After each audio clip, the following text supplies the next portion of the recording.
Assalamualaikum warahmatullahi wabarakatuh. Innal hamdalillah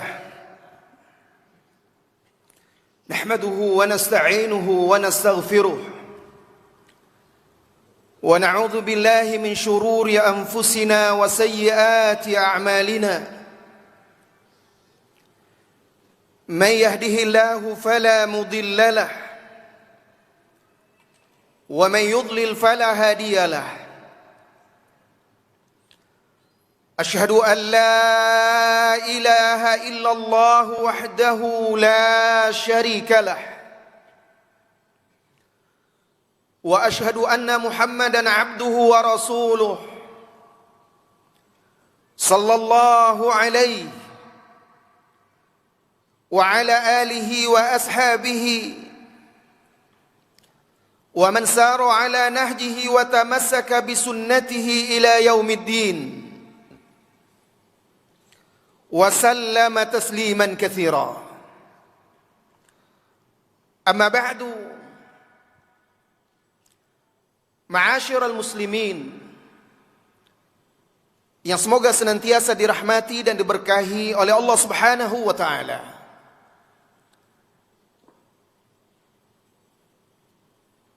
Masa di mana Rasulullah sallallahu alaihi wasallam hidup adalah masa terbaik yang pernah ada dalam sejarah umat Islam.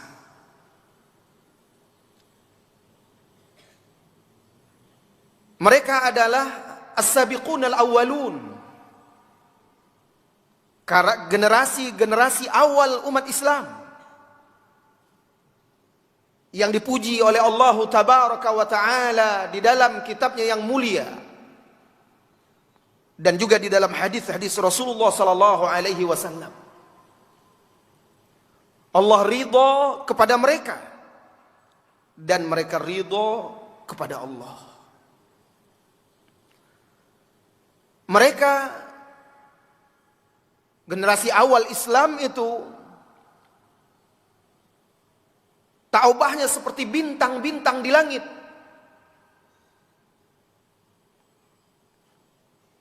Sebagai penunjuk jalan, penentu arah dalam kegelapan. Oleh karena itu, apabila kita membaca kehidupan mereka, generasi awal umat Islam, sering muncul kerinduan pada diri kita kepada mereka. Bahkan barangkali ada di antara kita yang berhayal, kalau saja saya ada di masa itu, andai saya ada di zaman Nabi sallallahu alaihi wasallam, hidup bersama mereka.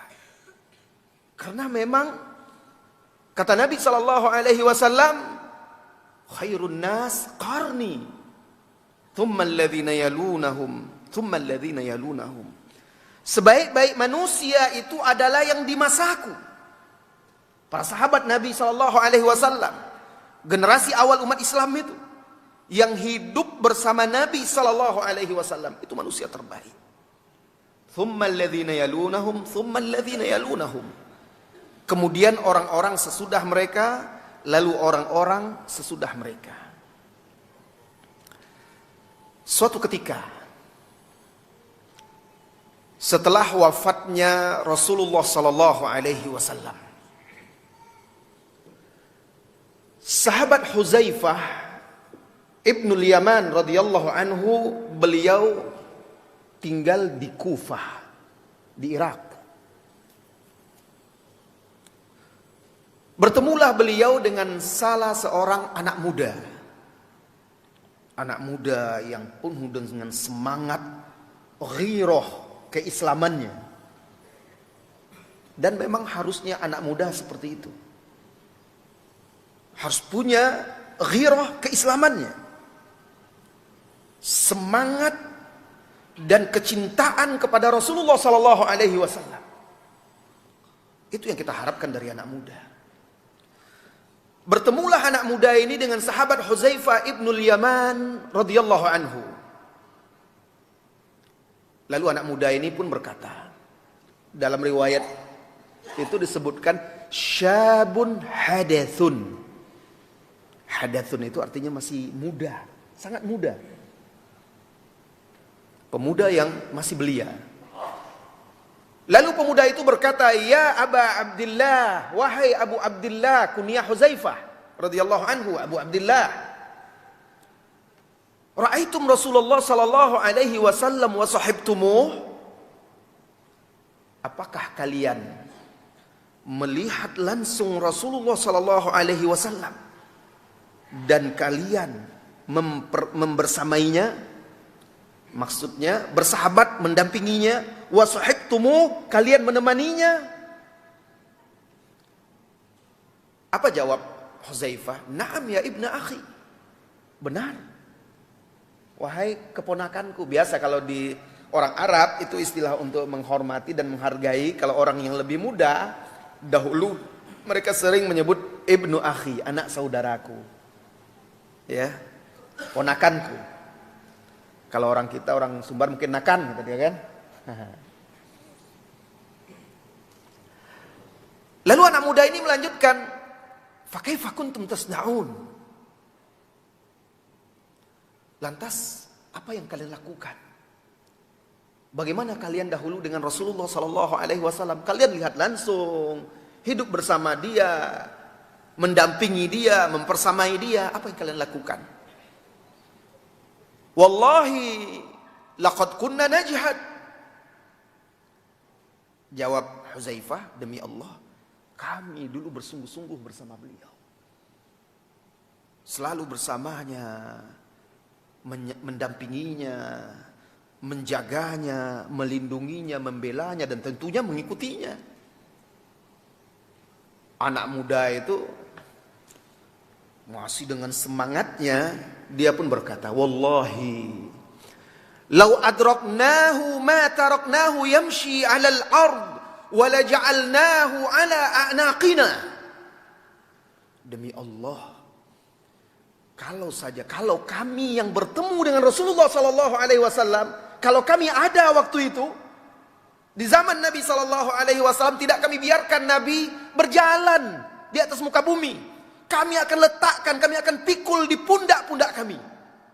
Maksudnya biar kami betul-betul hormati, muliakan, kami jaga, kami lindungi, biar pundak-pundak kami jadi tempat Rasulullah sallallahu alaihi wasallam. Biasa anak muda seperti itu. Tapi itulah anak muda, kadang-kadang perkataan kan sering tidak sejalan dengan perbuatan. Impian kadang tidak sesuai dengan kenyataan.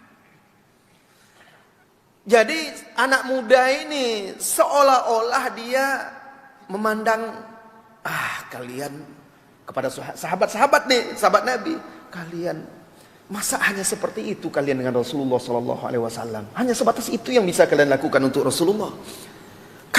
Kalau kami yang ada pada waktu itu, kami lakukan lebih dari kalian. Seolah-olah dianggap sepele lah sahabat. Kok cuma seperti itu? Kalau kami nggak akan kami biarkan Rasulullah jalan di atas pundak kami pikul beliau. Kami jadikan dia seperti raja karena cintanya kami kepada dia. Kemudian anak muda itu mengira kalau saja dia ada di zaman Rasulullah, dia bisa melakukan apa yang dia itu. Fah ingin memberi dia pelajaran yang tidak dia lupakan, bahwa kata-kata dan perbuatan itu seringkali tidak sejalan. Impian, harapan itu kadang tidak sesuai dengan pembuktian.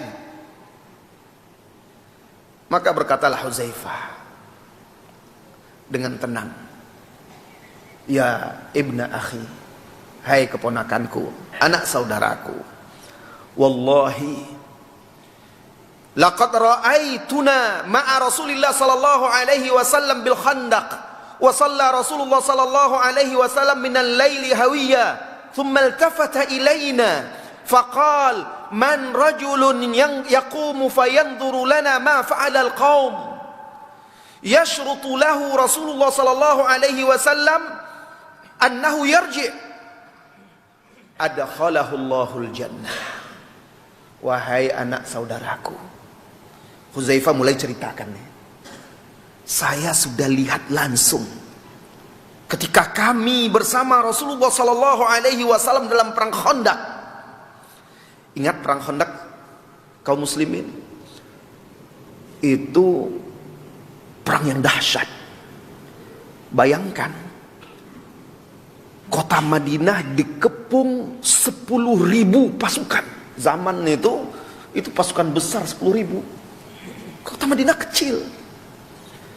Dikepung sekitar 10.000 pasukan sekutu orang-orang musyrikin Arab. Bersatu mereka. Belum lagi orang-orang Yahudi yang menjadi pengkhianat di dalam kota Madinah. Rasulullah sallallahu alaihi wasallam setelah bermusyawarah dengan kaum muslimin, memilih strategi bertahan di kota Madinah, lalu menggali parit-parit pertahanan yang besar dan dalam di antara gunung-gunung, bukit-bukit batu yang hampir mengelilingi kota Madinah itu, sehingga orang-orang musyrikin Arab tidak bisa masuk ke kota Madinah karena dalam, lebar. Ada bagian-bagian tertentu dari parit-parit pertahanan yang disebut Khandaq itu sempit. Masih bisa ada kalau orang-orang musyrikin yang berani dia bisa menembusnya, dan itu terjadi. Nah, tempat-tempat yang seperti itu dijaga oleh Rasulullah sallallahu alaihi wasallam dan pasukan kaum muslimin. 1 bulanan itu dikepung 1 bulan, bayangkan. Kata Hudzaifah, malam itu Rasulullah sallallahu alaihi wasallam salat malam beberapa rakaat. Kemudian beliau menoleh ke kami. Lalu beliau berkata, siapa di antara kalian yang berani menyusup ke pasukan musuh, lalu memperhatikan, mengamati, memantau, mencari informasi, dan kembali lagi ke kami, ke tempat kaum muslimin untuk menyampaikan informasi itu dengan syarat dia kembali dengan selamat, maka saya jamin dia masuk surga. Adkhalahu Allahul jannah. Allah masukkan dia ke surga. Apa kata Hudzaifah? Fama qama rajulun. Tidak ada satu orang pun yang bergerak. Bisa bayangkan kondisi ketika itu. Ini Nabi SAW yang minta. Bahkan ditawarkan surga. Tidak ada satupun orang yang berani. Bayangkan. Lalu bagaimana anak muda ini berkata, kalau kami hidup di zaman Nabi, kami akan buat begini, begini, begini. Hudzaifah ingin berikan pelajaran kepada dia. Bagaimana perjuangan zaman itu beratnya. Kenapa tidak ada yang bergerak, saudaraku? Karena musim dingin waktu itu. Sangat dingin. Angin badai, bertiup kencang.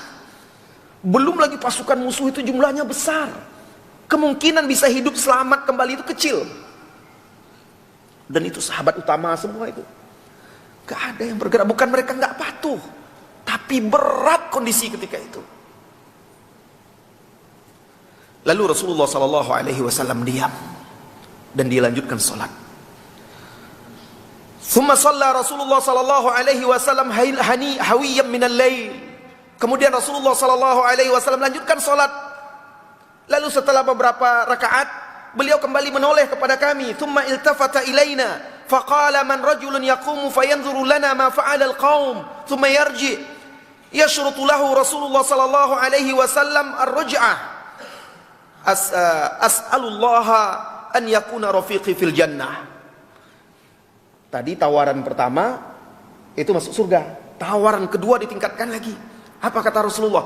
Siapa yang mau pergi menyusup ke pasukan musuh, lalu mencari informasi tentang mereka, apa yang terjadi, kemudian kembali lagi dengan selamat, maka saya akan minta kepada Allah agar dia menjadi teman saya di surga. Bukan sekedar masuk surga, menjadi teman Rasulullah sallallahu alaihi wasallam di surga bersama dengan Rasulullah sallallahu alaihi wasallam. Siapa yang tidak mau? Bukankah tidak sedikit umat-umat di zaman sekarang menyenandungkan syair-syair cinta, rindu dan keinginan yang untuk bersama dengan Rasulullah sallallahu alaihi wasallam. Ini kondisi real ketika itu. Ditawarkan langsung. Tapi syaratnya harus selamat. Karena informasi itu dibutuhkan untuk kaum muslimin. Itu tugas berat, tugas intelijen, mata-mata yang berat sekali. Apa kata Huzaifah? Fama qama rajulun minal qaumi ma'ashdatil khauf. Maka tidak seorang pun yang berdiri karena ketakutan pada itu. Suasananya sangat menakutkan dan mencekam. La ilaha illallah. Itu di zaman sahabat itu bersama Rasulullah. Tawarannya langsung jadi teman Rasulullah di surga. Nggak ada yang sanggup. Nggak ada yang bergerak. Saking apanya? Syiddatil khauf. Saking mencekamnya kondisi. Wa syiddatil jau. Saking laparnya. Waktu itu kan kaum muslimin kekurangan bahan makan. Dikepung sebulan. Bayangkan. Dari mana datang makanan? Wa syiddatul bard. Dan saking dinginnya cuaca ketika itu. Berat. Falamma lam yakum ahad, tatkala tidak seorang pun yang berdiri bergerak, da'ani Rasulullah sallallahu alaihi wasallam, maka Rasulullah memanggilku Huzaifah. Falam yakun li buddud minal qiyam hatta hina da'ani, maka saya mau tak mau harus berdiri karena Rasulullah memanggilnya, menyebut namanya. Bayangkan kalau nama antum yang disebut, sanggup antum? Di sana ada Abu Bakar, ada Umar, ada sahabat-sahabat yang lainnya. Semua dilanda suasana yang mencekam, menakutkan, kelaparan, menahan lapar, kedinginan. Bagaimana mau bergerak? Dipanggil dia Huzaifah. Berdirilah dia. Akhirnya Huzaifah yang berangkat. Itu salah satu keistimewaan Huzaifah. Dia yang bertugas menyusup seorang diri di tengah-tengah pasukan musuh, menyusup dia di antara tenda-tenda itu, bergabung bersama mereka dalam kegelapan itu, sehingga dia dengar percakapan Abu Sufyan dan lain-lainnya. Dia dengar itu, dapat dia informasi dan dapat kondisi bagaimana badai menghancurkan, mengangkat tenda-tenda mereka, dan mereka juga ternyata pasukan musuh itu sudah berselisih, berpecah belah. Lalu dia kembali dengan selamat. Saudara-saudari kaum muslimin dan muslimat, ini kondisi anak muda tadi, anak muda yang berkata kepada Huzaifah tadi, kalau saja saya ada, kalau kami ada di zaman itu bersama Nabi SAW, saya pasti sudah begini, sudah begini, sudah begini, sudah begini. Saudara-saudari kaum muslimin dan muslimat yang semoga dirahmati oleh Allah, sebagian orang mengira kalau dia sudah belajar menuntut ilmu, berarti dia sudah hebat, sudah kuat imannya, sudah kokoh. Padahal dia masih lalai terhadap agamanya. Sebagian orang mengira kalau dia sudah pergi ke tanah suci, haji atau umroh, aman sudah. Sebagian orang mengira kalau dia sudah berada di atas jalan ini menuntut ilmu, saya sudah hijrah, dia merasa sudah hebat, sudah aman dia. Saya sudah bisa begini, saya sudah bisa begitu. Ini kondisi seperti anak muda tadi ini. Padahal siapa yang menjamin? Bisa jadi kalau seandainya seseorang itu yang berangan-angan, kalau andai saja saya hidup di zaman Rasulullah sallallahu alaihi wasallam, bisa jadi dia jadi temannya Abu Jahal. Karena kondisi kan berat. Bisa jadi dia tidak kuat dan tidak sabar menghadapi ujian seperti yang diterima oleh Bilal, yang dihadapi oleh Khabbab. Bagaimana dia melihat Sumayyah yang dibunuh dan sahabat lain yang terpaksa hijrah ke Habasyah. Lalu ada sahabat wanita yang ingin hijrah bersama suaminya, dihalangi, kemudian anaknya ditarik ke sana kemari oleh keluarganya, tidak boleh ikut sampai lepas tangan anaknya. Apakah kuat menghadapi ujian-ujian dan cobaan seperti itu? Saudara-saudari kaum muslimin dan muslimat yang semoga senantiasa dirahmati dan diberkahi oleh Allah Subhanahu wa taala. Semangat seperti anak muda ini yang begitu cinta kepada Rasulullah sallallahu alaihi wasallam dan keinginan dia untuk berbuat yang terbaik untuk Rasulullah sallallahu alaihi wasallam itu kita butuhkan. Tetapi kita harus hidup dengan dunia kita, dengan realita kita. Kita ukur keimanan kita, lalu ilmu kita amalkan apa yang sudah kita pelajari sebagai pembuktian bahwa kita betul-betul mencintai Rasulullah sallallahu alaihi wasallam, betul-betul memuliakannya. Tidak cukup dengan semangat dan kata-kata yang berapi-api seperti anak muda ini. Sekelas sahabat-sahabat di zaman itu saja, ketika kondisi yang seperti itu, Rasulullah sallallahu alaihi wasallam meminta mereka, tidak ada yang sanggup. Tapi ketika memang sudah ditentukan orangnya, maka mereka pasti akan jalankan seperti Huzaifah Ibnul Yaman, karena tugas sudah disebutkan kepada dia, dipanggil namanya. Itu dia pembuktian. Huzaifah membuktikan bahwa kalau sudah Rasulullah sallallahu alaihi wasallam yang memerintahkan, kalau pertama kan masih pilihan siapa yang mau dan ujiannya sangat berat. Tapi ketika sudah ada perintah, maka mali buddun, kata dia. Kata Huzaifah ketika itu, falam yakun libuddun. Lam yakun libuddun itu mau tak mau saya harus berdiri memenuhi panggilan Rasulullah sallallahu alaihi wasallam. Labbaika ya Rasulullah. Aku penuhi panggilanmu wahai Rasulullah sallallahu alaihi wasallam. Kaum muslimin dan muslimat yang semoga senantiasa dirahmati dan diberkahi oleh Allah Subhanahu wa taala. Hidup di zaman kita ini tentu berbeda ujiannya dengan hidup di zaman Rasulullah sallallahu alaihi wasallam. Sebagaimana di zaman para sahabat, mereka memiliki keistimewaan, keutamaan yang mungkin pasti kita tidak akan bisa mencapainya. Tapi orang-orang yang hidup sesudah mereka juga Allah berikan keutamaan-keutamaan. Bahkan orang-orang yang hidup setelah masa Rasulullah sallallahu alaihi wasallam hingga akhir zaman, jika dia bersabar di atas agama, istiqamah di atas kebenaran, memegang teguh petunjuk Rasulullah sallallahu alaihi wasallam, maka ibadah dia akan dilipat gandakan menjadi 50 kali pahala ibadah sahabat Rasulullah sallallahu alaihi wasallam. Walaupun kedudukan tidak akan bisa sama, tapi pahala dilipat gandakan.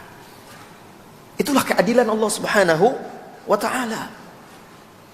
Tapi itu perlu pembuktian. Kaum muslimin dan muslimat, setiap kita mencintai Nabi sallallahu alaihi wasallam atau mengaku mencintai Nabi sallallahu alaihi wasallam. Tetapi level cinta seseorang kepada Nabi sallallahu alaihi wasallam, derajat kedekatan seseorang dengan Nabi sallallahu alaihi wasallam, tingkatan ittiba dia kepada sunnah Rasulullah sallallahu alaihi wasallam akan menjawab pertanyaan kita tadi, bagaimana kalau seandainya engkau berada di zaman Nabi sallallahu alaihi wasallam?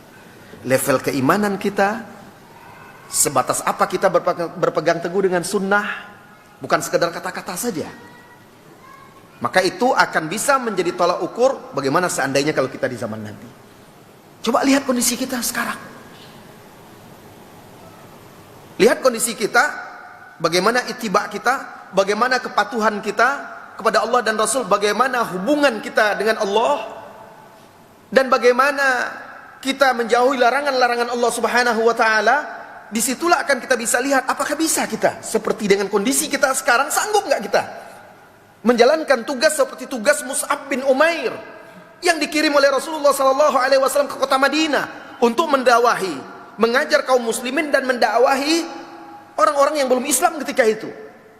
Apakah sanggup dengan kondisi keimanan kita, kedekatan kita, ibadah kita hari ini, keistiqomahan kita, ittiba kita hari ini, apakah sanggup kita seperti sahabat-sahabat yang dikirim oleh Rasulullah SAW? Ada sahabat Nabi yang dikirim untuk pergi mengajar sebanyak 70 orang, lalu dibunuh semuanya untuk mengajar ini para penghafal Al-Quran, para pelajar-pelajar penuntut ilmu yang belajar langsung dari Rasulullah SAW. Kaum muslimin dan muslimat yang semoga senantiasa dirahmati dan diberkahi oleh Allah Subhanahu wa taala. Allah Subhanahu wa taala berfirman, "Qul in kuntum tuhibbunallaha fattabi'uni yuhibbukumullahu wa yaghfir lakum dzunubakum." Katakanlah, jika kalian benar-benar mencintai Allah, ikutilah aku. Jika kalian mengikuti aku, niscaya Allah akan mencintai kalian dan mengampuni dosa-dosa kalian. Al-Hasan rahimahullahu ta'ala berkata, qala ashabun Nabi sallallahu alaihi wasallam, ya Rasulullah, inna nuhibbu rabbana hubban syadidan, fa ahabba Allah an yaj'ala li hubbihi alaman, fa anzalallahu hadhihi al-ayah. Kata Al-Hasan tentang ayat ini, para sahabat Nabi SAW berkata, wahai Rasulullah, kami benar-benar sangat mencintaimu. Maka Allah ingin cinta mereka yang mereka ucapkan itu ada bukti, alaman, ada buktinya. Maka Allah turunkanlah ayat ini sebagai tolok ukur dan ujiannya. Al-Imam Ibn Rajab rahimahullahu ta'ala ketika menafsirkan ayat ini, beliau juga berkata, faman ahabballaha wa rasulahu mahabbatan sadiqatan min qalbih aujaba lahu dhalika an yuhibba biqalbihi ma yuhibbuhu Allah wa rasuluh wa yakrahu ma yakrahu Allah wa rasuluh wa yarda bima yarda Allah wa rasuluh wa yaskhat ma yuskhituhu Allah wa rasuluh wa an ya'mal bi jawarihi bi muqtada hadzal hub wal bughd. Kata beliau, barang siapa yang mencintai Allah dan Rasulnya dengan mahabbah shadiqah, kata Ibn Rajab ini ya, dengan cinta yang benar, tulus, shadiqah, aujaba lahu dzalik, maka wajib bagi dia an yuhibba biqalbihi ma yuhibbuhu Allah wa rasuluh. Wajib bagi dia mencintai dengan hatinya apa yang dicintai oleh Allah dan Rasulnya, membenci dengan hati dia, bukan dengan lisan saja, dengan hati dia apa yang dibenci oleh Allah dan Rasulnya, ridho terhadap apa yang diridhoi oleh Allah dan Rasulnya, marah terhadap apa yang dimurkai oleh Allah dan Rasulnya, dan hendaklah dia beramal dengan anggota badan dia sesuai dengan konsekuensi cinta dan benci tadi. Bagaimana? Amalkan, lakukan yang dicintai oleh Allah dan Rasulnya, jauhi yang dicintai oleh Allah dan Rasulnya, buktikan dengan anggota badan kita. Fa in amila bi jawarihi syai'an yukhalifu dzalika bi an irtakaba ba'dha ma yakrahuhu Allah wa rasuluhu aw taraka ba'dha ma yuhibbuhu Allah wa rasuluhu ma'a wujubihi wal qudra alayhi, dalla dzalika ala naqsi mahabbatihi al-wajibah fa alayhi an yatuba min dzalika wa yarji'a ila takmilil mahabbah al-wajibah. Kata beliau lagi, jika dia melakukan dengan anggota badan dia, dia berbuat dengan anggota badan dia sesuatu yang menyelisihi pengakuan dia tadi. Kan tadi dia mengatakan cinta kepada Allah dan Rasul. Konsekuensi dari pengakuan dia itu, dia harus mencintai dengan hatinya apa yang dicintai oleh Allah dan Rasul, membenci apa yang dibenci oleh Allah dan Rasul, dan melakukan apa yang dicintai oleh Allah dan Rasul, menjauhi, meninggalkan apa yang dibenci oleh Allah dan Rasul. Kalau ternyata dia menyelisihi itu dengan perbuatannya, seperti kata beliau, dia lakukan salah satu yang dibenci oleh Allah dan Rasulnya, buat dosa, buat maksiat misalnya. Dia lakukan sesuatu yang dibenci oleh Allah dan Rasulnya, atau dia tinggalkan salah satu atau sesuatu yang dicintai oleh Allah dan Rasulnya padahal itu wajib dan dia mampu melakukannya, kata beliau, ma'awujubihi wal qudrah alaihi. Perkara yang dicintai oleh Allah dan Rasul itu perkara yang wajib dan dia pula mampu pula melakukannya tapi dia tinggalkan. Apa kata beliau?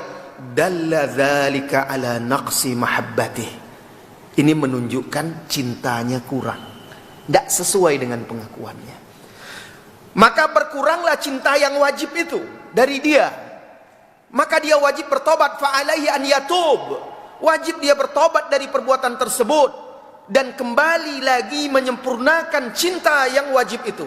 Wa yarji ila takmilil mahabbah al-wajibah. Harus dia taubat. Kembali lagi diperbaiki diri dia. Dia perbaharui lagi cinta dia itu agar kembali sempurna. Abu Ya'qub An-Nahrajuri rahimahullah ta'ala berkata, kullu man idda'a mahabbatallahi azza wa jal lam yuwafiqillaha fi amrihi fada'wahu batilah. Kata beliau, setiap orang yang mengaku mencintai Allah tapi ternyata menyelisihi perintah Allah, maka pengakuannya itu batil, bohong, pura-pura saja. Alhamdulillah, hari ini dakwah yang mengajak kepada sunnah itu berkembang dengan pesat. Kaum muslimin banyak yang tersadarkan untuk kembali lagi kepada agama, mempelajarinya, mengkaji sunnah-sunnah Nabi Sallallahu Alaihi Wasallam.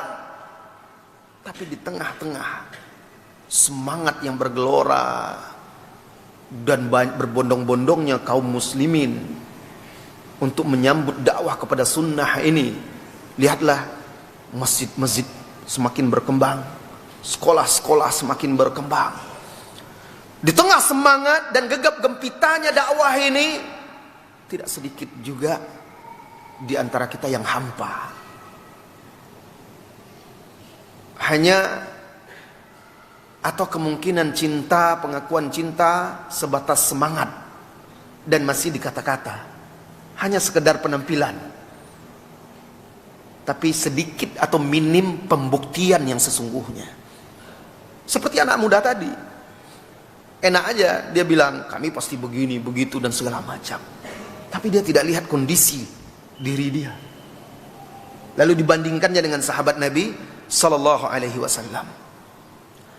Kita lanjutkan kata Abu Ya'qub An-Nahrajuri tadi, wa kullu muhibbin laisa yakhafullah fahuwa maghrur. Setiap orang yang mengaku cinta kepada Allah tapi tidak ada rasa takutnya kepada Allah, dia adalah orang yang terpedaya, tertipu, maghrur. Yahya bin Mu'adz juga mengatakan, laisa bisadiqin man idda'a mahabbatallahi azza wa jalla wa lam yahfaz hududahu. Tidak benar orang yang mengaku cinta kepada Allah tapi tidak menjaga batasan-batasan yang telah digariskan oleh Allah Subhanahu wa taala. Salah seorang penyair berkata tentang kepatuhan dan ketaatan kepada Allah dan Rasul itu. Seorang pujangga mengatakan, banyak orang yang bisa menggubah kata-kata yang indah. Apa kata beliau? Walau qulta li muttu sam'an wa ta'atan wa qultu lida'il maut ahlan wa marhaba. Jika engkau katakan kepadaku matilah, maka aku akan mati dengan penuh ketaatan dan kepatuhan. Aku akan katakan kepada pembawa ajal atau kepada yang membawa kematian, ahlan wa marhaban, selamat datang. Itu kepatuhan kepada Allah dan Rasulnya seperti itu. Kalau Allah dan Rasulnya katakan harus mati, ya mati. Begitulah kondisi para sahabat dahulu. Mereka siap untuk itu semuanya. Namun dalam kondisi-kondisi tertentu menjadi pelajaran bagi kita. Kondisi yang berat menjadi batu ujian. Dan setiap kita pasti diuji ketika menempuh jalan agama ini. Kaum muslimin dan muslimat yang semoga senantiasa dirahmati dan diberkahi oleh Allah Subhanahu wa taala. Setiap maksiat yang terjadi, perbuatan dosa yang dilakukan, penyebabnya adalah mendahulukan hawa nafsu daripada cinta kepada Allah dan Rasulnya. Maka perlu diperbaiki mahabbah kepada Allah dan Rasulnya. Allah Subhanahu wa ta'ala di dalam Al-Quran mensifatkan orang-orang musyrikin itu sebagai pengikut hawa nafsu. Banyak di ayat-ayat Al-Quran. Allah Subhanahu wa ta'ala katakan, فَإِلَّمْ يَسْتَجِيبُوا لَكَ فَعْلَمْ أَنَّمَا يَتَّبِعُونَ أَهْوَاءَهُمْ وَمَنْ أَضَلَّ مِمَّنِ اتَّبَعَ هَوَاهُ بِغَيْرِ هُدًى مِنَ اللَّهِ. Artinya, hai Muhammad sallallahu alaihi wasallam, jika mereka tidak memenuhi seruanmu, ajakanmu kepada Allah, tidak memenuhi dakwahmu, ketahuilah sesungguhnya mereka itu hanya mengikuti hawa nafsu mereka. Mereka mendahulukan hawa nafsunya daripada patuh kepada Allah dan Rasulnya. Jadi penyebab terjadinya penyimpangan, pelanggaran, maksiat dan dosa itu apa? Karena lebih mendahulukan hawa nafsu daripada mahabbatullahi wa rasuluh. Apa kata Allah selanjutnya? Dan siapa yang lebih sesat dari orang-orang yang mengikuti hawa nafsu tanpa ada petunjuk dari Allah. Oleh karena itu, wajib orang yang mengaku beriman, hawa nafsunya itu tunduk dan patuh kepada Allah dan Rasulnya. Tidaklah muncul bid'ah-bid'ah, tidak dikerjakan oleh orang bid'ah-bid'ah, perkara-perkara baru dalam urusan agama yang tidak ada perintah dari Rasulullah SAW, atau tidak ada contohnya, tidak diajarkan juga oleh para sahabat, melainkan karena mendahulukan hawa nafsu daripada syariat. Oleh karena itulah ahlul bid'ah juga disebut oleh para ulama-ulama kita di dalam kitab-kitab mereka ahlul ahwa, karena mengikuti hawa mereka, lebih mendahulukan keinginan hawa nafsunya daripada syariat. Maka terjadi bid'ah. Oh, ini kan lebih baik, ini kan lebih bagus, andai saja begini, andai saja begitu. Dibuat-buatlah tata cara, ritual-ritual, cara mendekatkan diri yang baru yang tidak pernah dicontohkan kepada Allah dan Rasulnya. Penyebabnya apa tadi? Mendahulukan hawa nafsunya daripada syariat atau syarak. Begitu juga cinta yang berlebih-lebihan kepada seseorang, pengkultusan terhadap figur dan idola, seperti yang terjadi pada sebagian manusia yang terlalu mengelu-elukan orang yang dianggap soleh, misalnya orang yang dianggap dekat dengan Allah, lalu mencintainya berlebih-lebihan. Itu terjadi kenapa? Karena lebih mencintai orang-orang tersebut daripada Allah dan Rasulnya. Bahkan bisa menyebabkan dia jatuh dalam kesyirikan, syirkul mahabbah. Bukankah Allah tegaskan di dalam Al-Quran di surat Al-Baqarah, wa minan nasi man yattakhidhu min dunillahi andada. Di antara manusia ada yang menjadikan tandingan-tandingan dari manusia, tandingan bagi Allah. Ada di antara orang itu menjadikan manusia itu tandingan bagi Allah. Yuhibbunahum kahubbillah, mereka cintai orang-orang itu seperti mencintai Allah. Jadi kalau orangnya dicintai itu menghalalkan yang diharamkan Allah, dia ikut juga. Padahal dia tahu itu tidak boleh, haram. Orang yang dicintai, diagungkan dan dimuliakan serta dikaguminya itu mengharamkan apa yang dihalalkan Allah, dia patuh juga. Itulah yang terjadi juga pada sebagian agama di luar Islam. Taklid buta, kepatuhan buta kepada tokoh-tokoh agama mereka. Itu kenapa? Mendahulukan cinta, kekaguman, kepatuhan kepada tokoh-tokoh tersebut daripada kepatuhan, kecintaan kepada Allah dan dan Rasulnya. Yuhibbunahum kahubbillah. Mereka mencintai orang-orang itu seperti mencintai Allah. Orang yang beriman. Wajibnya apa? Wajibnya dia mencintai Allah dan Rasulnya lebih dari orang-orang tersebut. Walladzina amanu asyaddu hubban lillah. Dan orang-orang yang beriman, mereka lebih mencintai Allah tabaraka wa ta'ala. Maka wajib atas seorang mukmin mencintai Allah, mencintai apa yang dicintai oleh Allah, seperti malaikat mencintai Rasul-Rasul Allah, mencintai as-siddiqin, orang-orang yang siddiq, mencintai orang-orang yang syahid, mencintai orang-orang yang saleh secara umum. Kemudian menerapkan cintanya tersebut dalam kesehariannya. Kaum muslimin dan muslimat yang semoga senantiasa dirahmati dan diberkahi oleh Allah Subhanahu wa taala.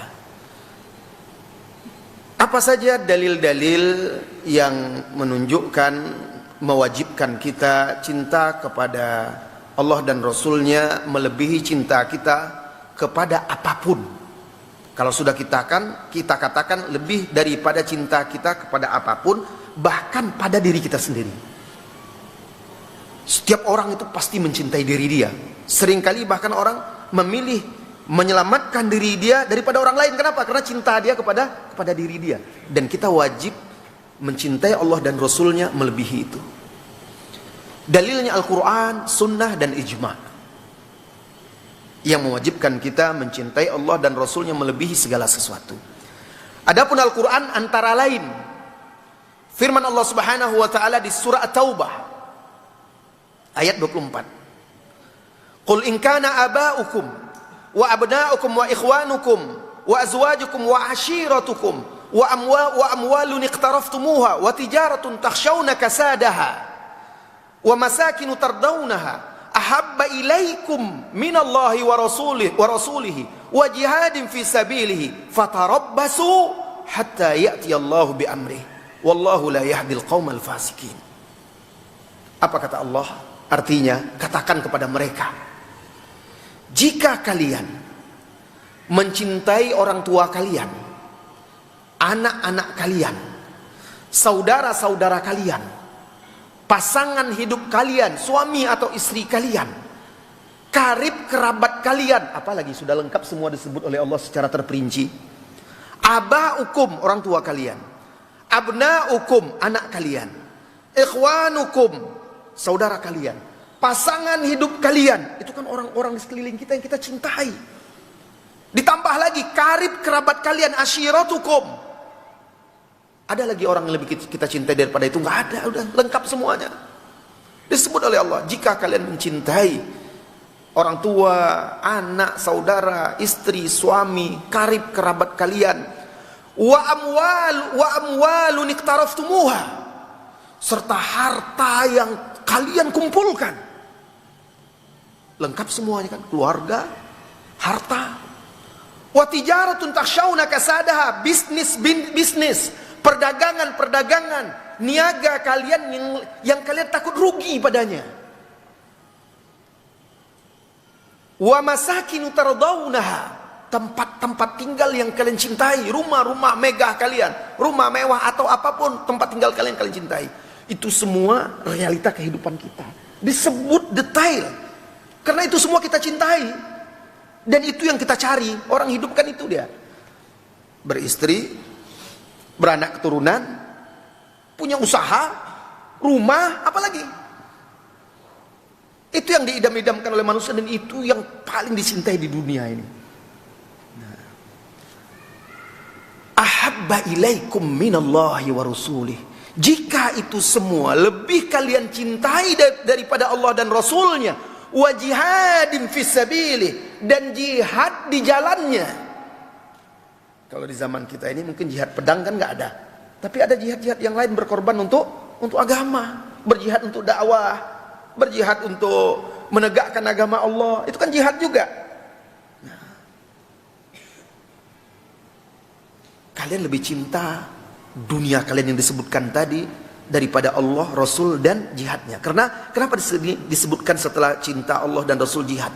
Karena cinta itu butuh pengorbanan. Dan kita diminta untuk membuktikan itu.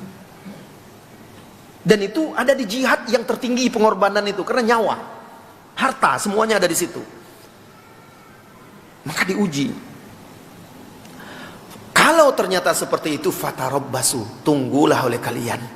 Hatta ya'ti Allah bi amri, sampai datang perintah Allah. Perintah Allah ini bisa datang azabnya, hukumannya, bisa datang teguran-teguran dari Allah. Itu maksudnya, tarabbasu, tunggu aja.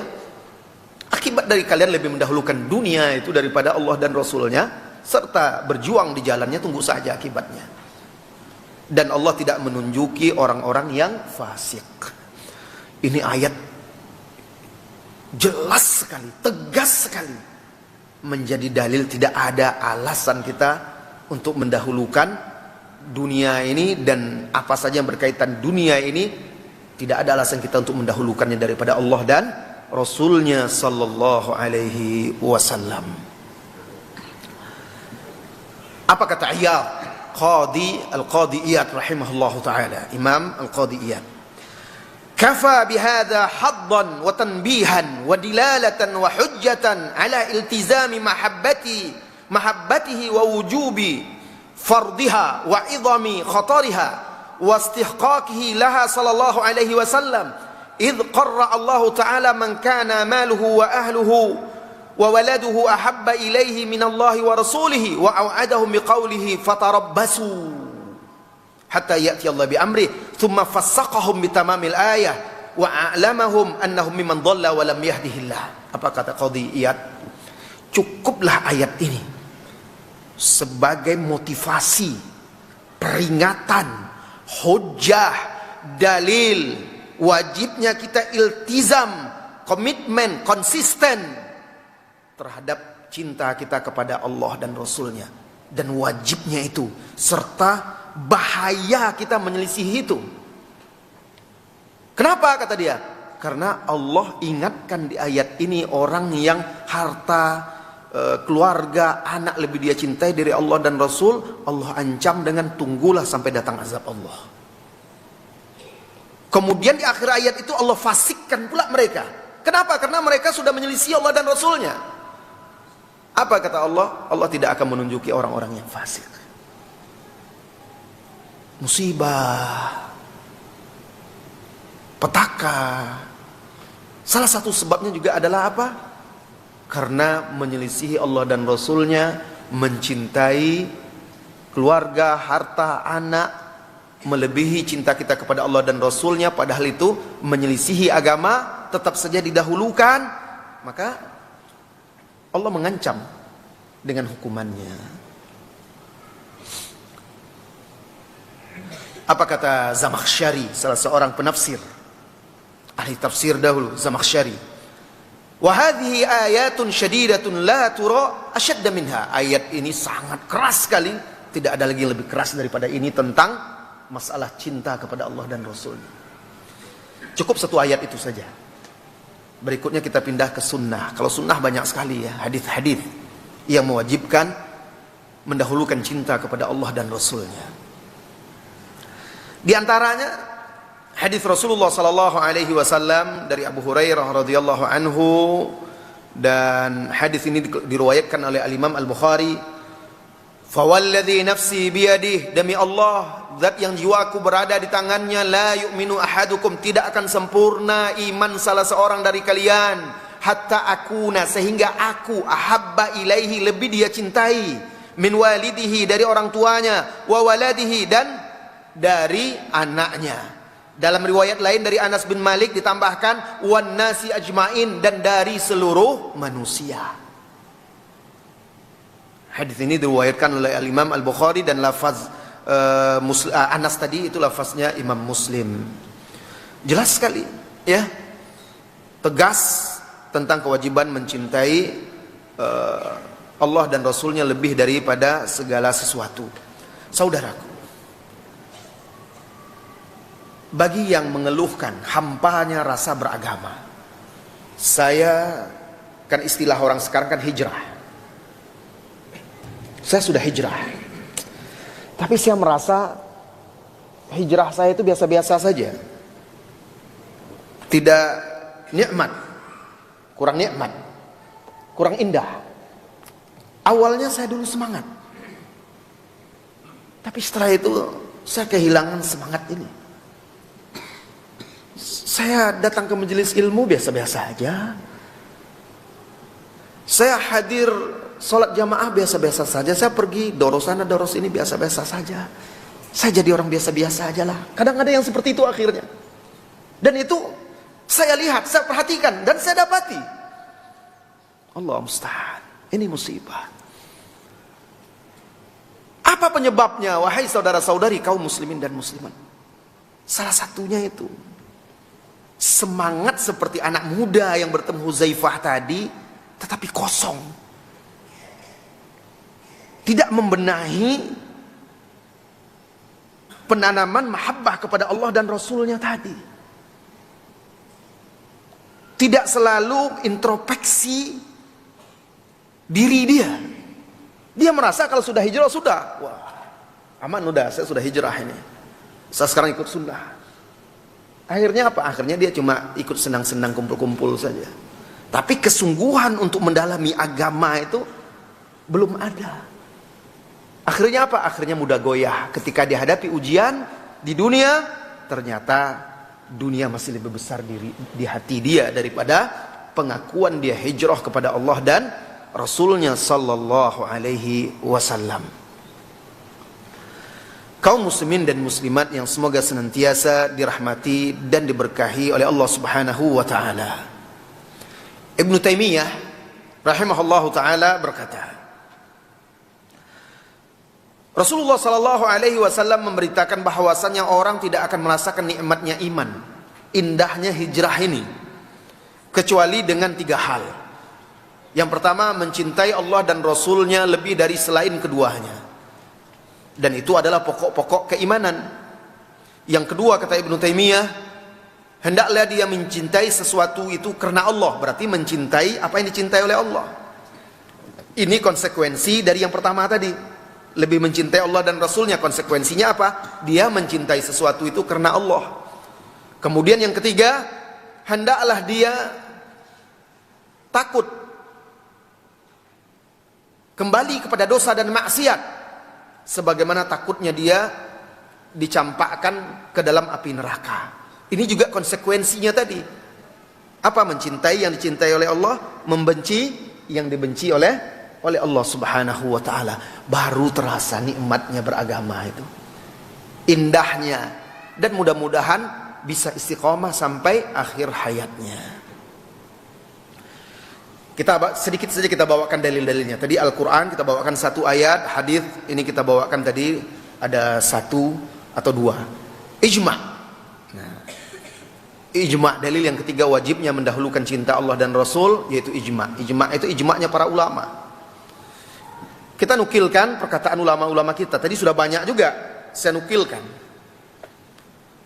Al-Imam Al-Qurtubi berkata ketika menafsirkan firman Allah di surat Taubah tadi, di ayat 24 yang kita bacakan tadi, Qul in kana aba'ukum dan seterusnya. Kata beliau, ayat ini adalah dalil, fil ayati dalilun ala wujubi hubbillahi wa rasulihi wa la khilafa fi dzalika bainal ummah wa anna dzalika muqaddamun ala kulli mahbub.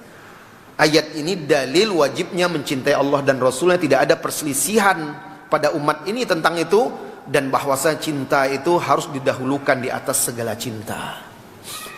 Al-Imam Ibnu Qudamah rahimahullahu ta'ala berkata, i'lam annal umma mujmi'atun ala annal hubba lillahi wa li rasulihi fardun. Ketahuilah, umat telah sepakat bahwasanya cinta kepada Allah dan Rasulnya itu adalah fardun, wajib.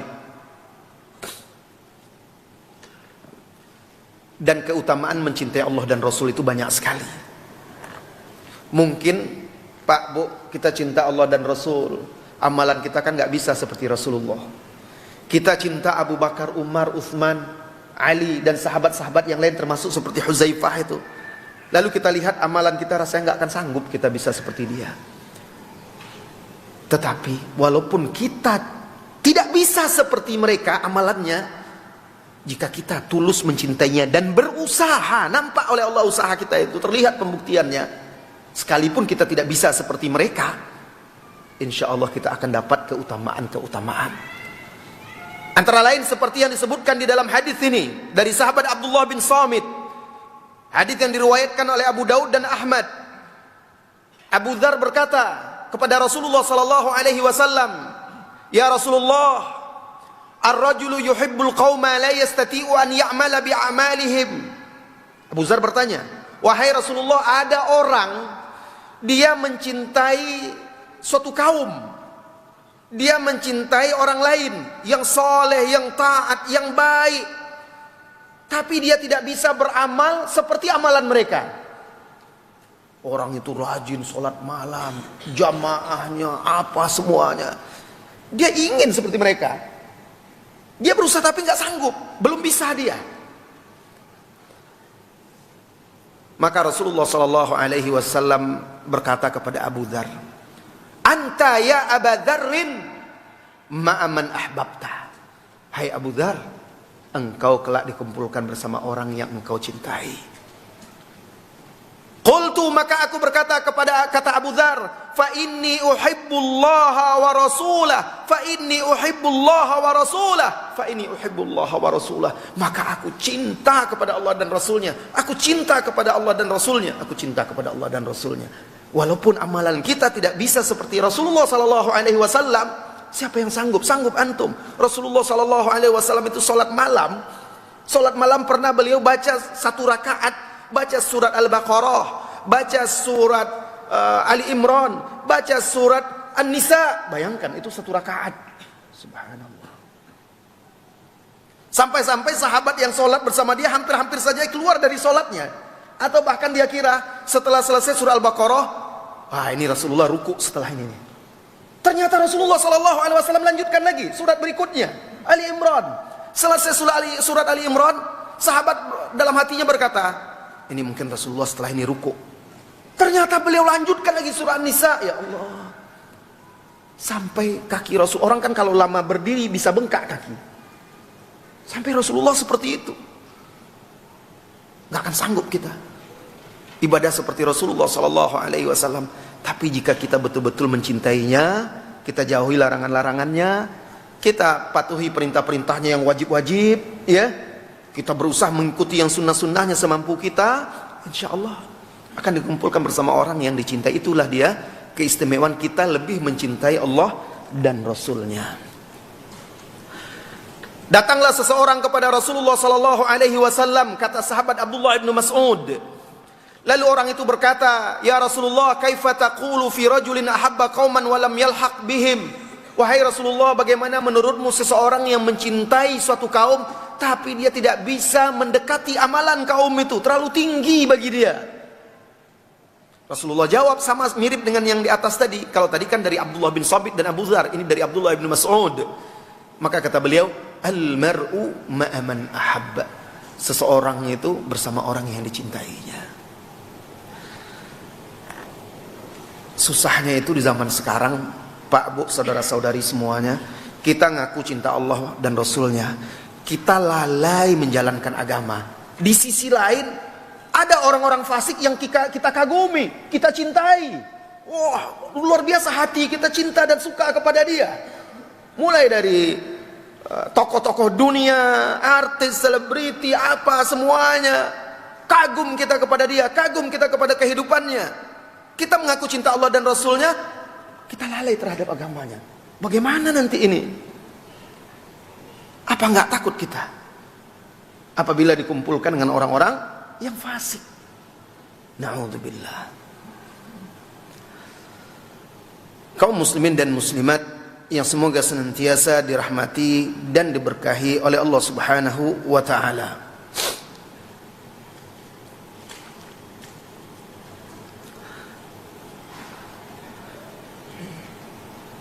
Allah Subhanahu wa taala berfirman di dalam surat Al-Mujadilah ayat 22. La tajidu qauman yu'minuna billahi wal yaumil akhir yuaduna man haddallaha wa rasulah. Nah, ini dia. Tidak ada atau tidak mungkin engkau dapati orang yang benar-benar mencintai Allah dan Rasulnya, di sisi lain dia juga mencintai orang-orang yang memusuhi Allah dan Rasulnya. Nah, ini orang yang ngaku cinta kepada Allah dan Rasulnya dalam menjalankan agama lalai, lalu dia cinta juga kepada orang-orang yang fasik, orang-orang yang menentang Allah dan Rasulnya, menentang agama. Ini tidak ketemu. La tajidu qauman yu'minuna billahi wal yaumil akhir. Engkau tidak akan dapatkan orang yang cinta kepada Allah dan Rasulnya, tapi ternyata dia mencintai juga orang-orang yang membenci Allah dan Rasulnya. Itu tidak ada. Kaum muslimin dan muslimat, Ibnu Rajab menjelaskan, mahabbatur Rasul sallallahu alaihi wasallam ala darajataini. Cinta kepada Rasul itu dua tingkatan. Jadi cinta kepada Rasul itu ada dua tingkatan.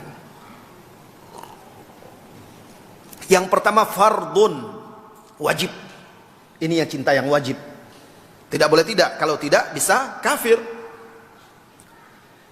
Yang pertama kata beliau, ihdahuma fardun wa hiyal mahabbatul lati taqtadi qabula ma jaa bihi Rasul sallallahu alaihi wasallam min indillah wa talaqqihi bil mahabbati war ridha wat ta'zim wat taslim wa adama talabil huda min ghairi tariqatin bil tariqihi bil kulliyah.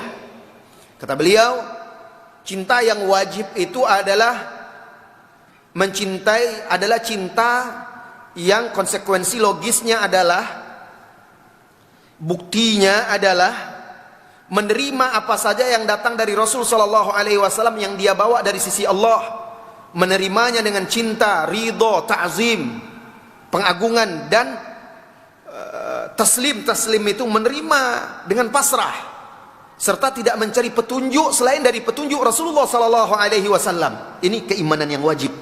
Mengakui dia mengimani, mengakui dia sebagai Rasul utusan Allah Subhanahu wa taala, kemudian menerima apa yang dia bawa dari Allah dan Rasulnya, agamanya ini, itu adalah wajib.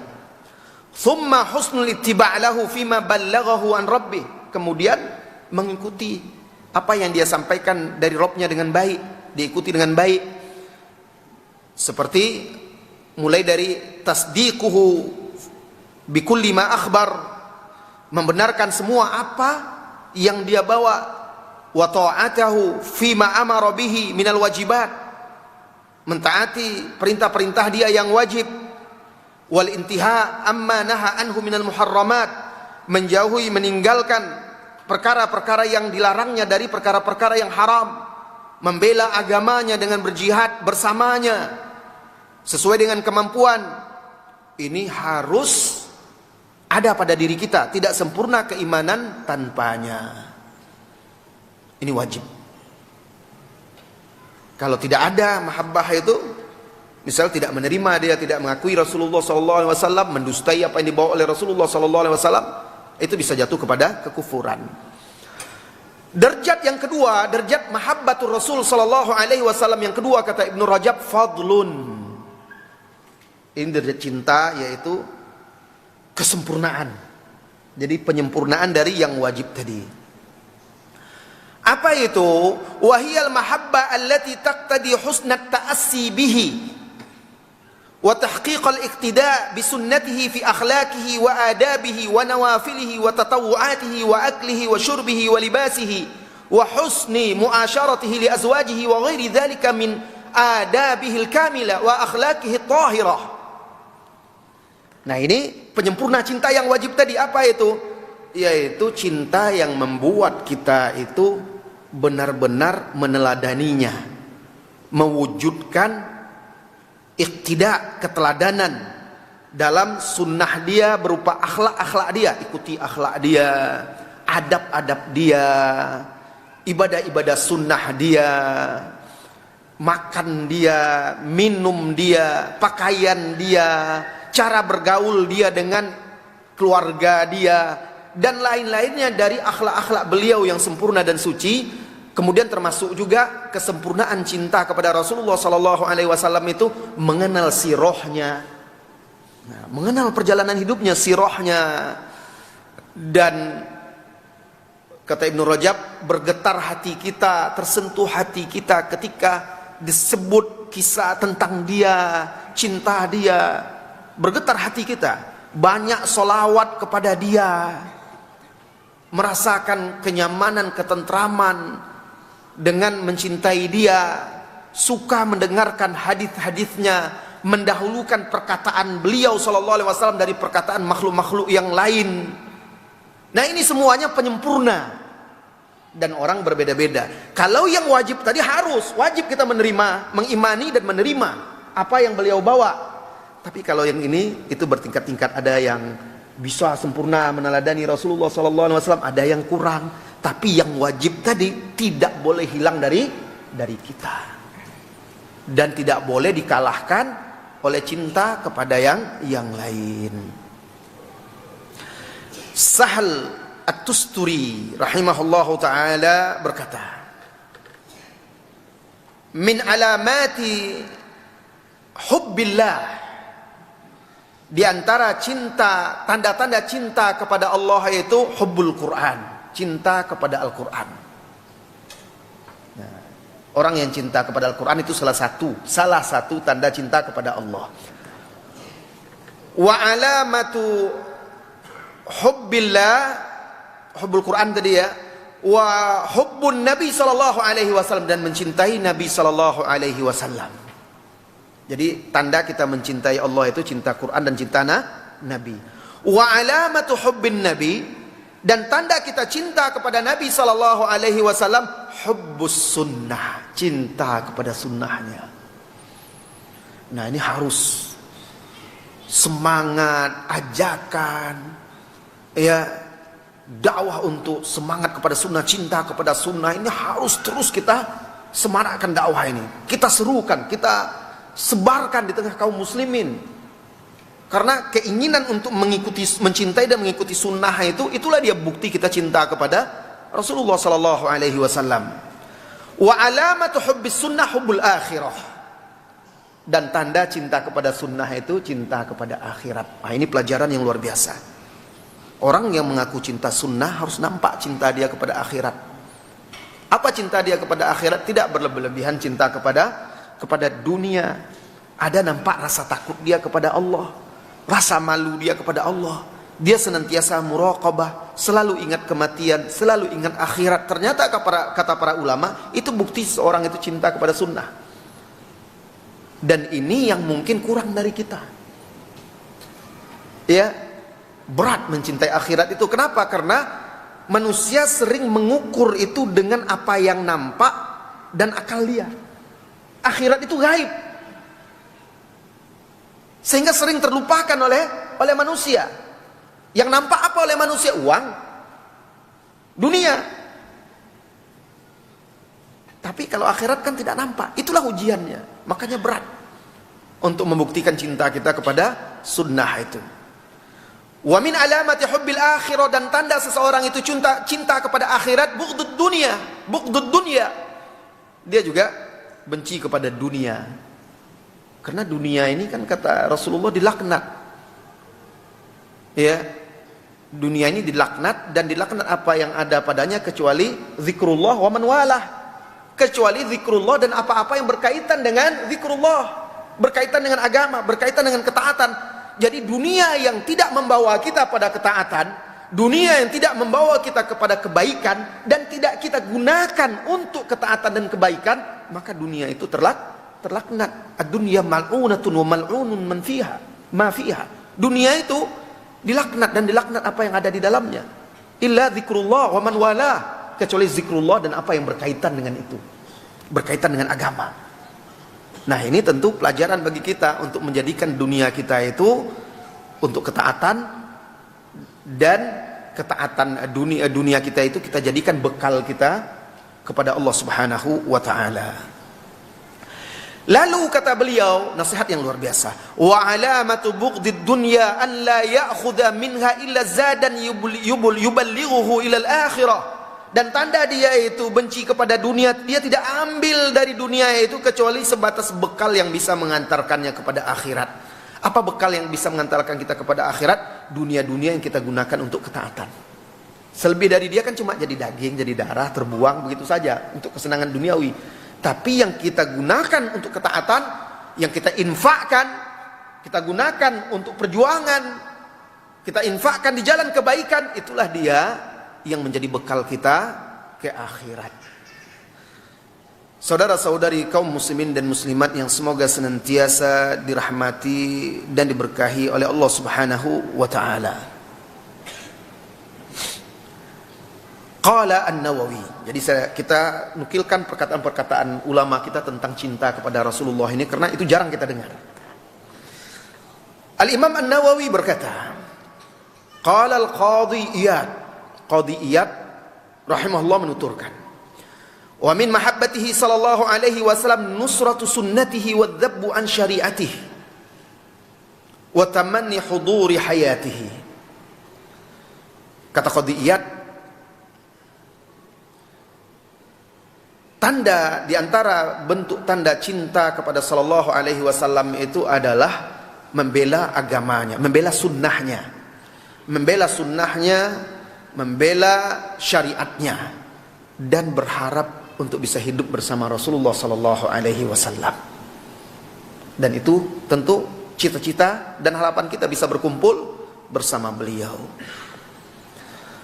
Fayabdhulu malahu wa nafsahu dunah, maka dia rela mengorbankan harta dan jiwa dia untuk membela agama, ajaran, syariat dan sunnah Rasulullah sallallahu alaihi wasallam. Wa idza tabayyana ma dzakarnahu tabayyana anna haqiqatal iman la yatimu illa bidzalik. Kalau sudah jelas apa yang kami paparkan tentang cinta kepada Rasulullah ini, kata Qadhi Iyad, maka nyatalah bagi kita hakikat keimanan itu tidak akan sempurna kecuali dengan itu.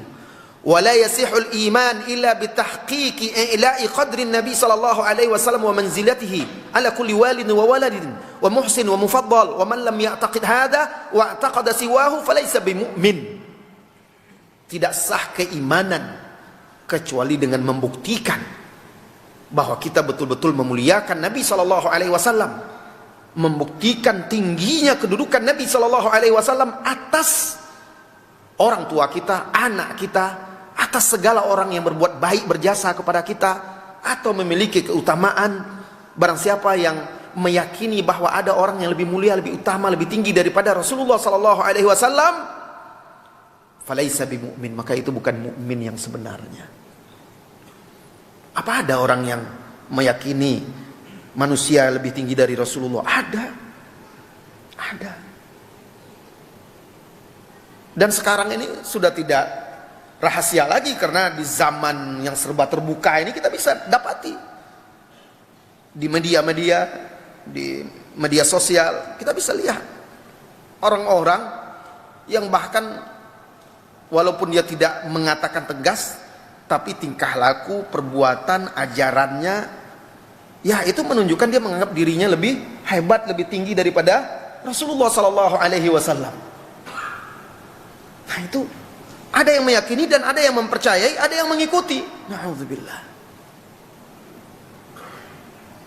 Apa dia tidak baca penjelasan-penjelasan para ulama ini?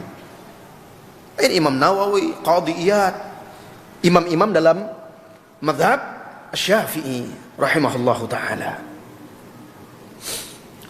Qala Ibnu Hajar Al-Asqalani rahimahullahu ta'ala,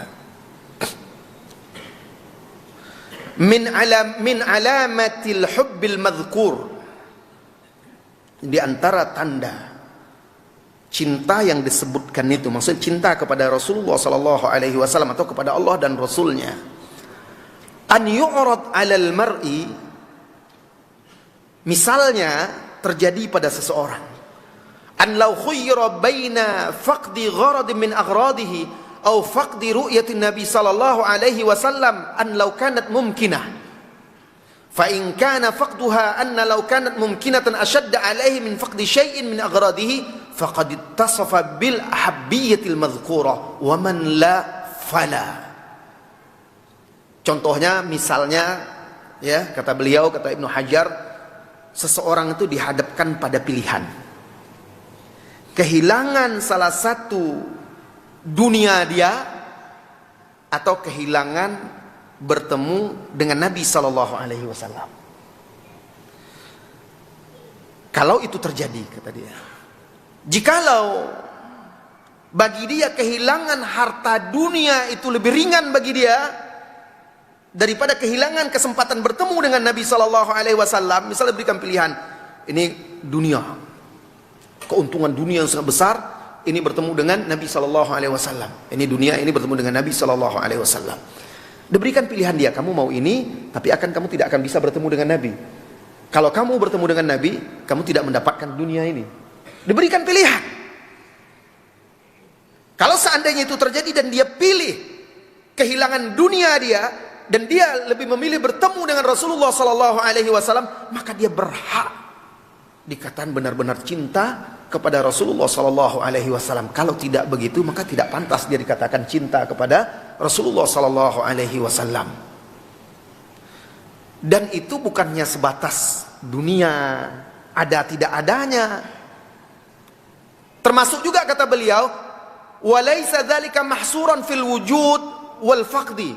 Itu contoh ujian itu tidak sebatas pada dapat sesuatu atau tidaknya, bal ya'ti mithluhu fi nusrati sunnatihi wa dhabbi an syari'atihi wa qam'i mukhalifiha. Bahkan ujian kecintaan itu juga bisa dalam membela sunnahnya, membela syariatnya, dan juga melawan orang-orang yang menyelisihi sunnah dan syariat Rasulullah sallallahu alaihi wasallam.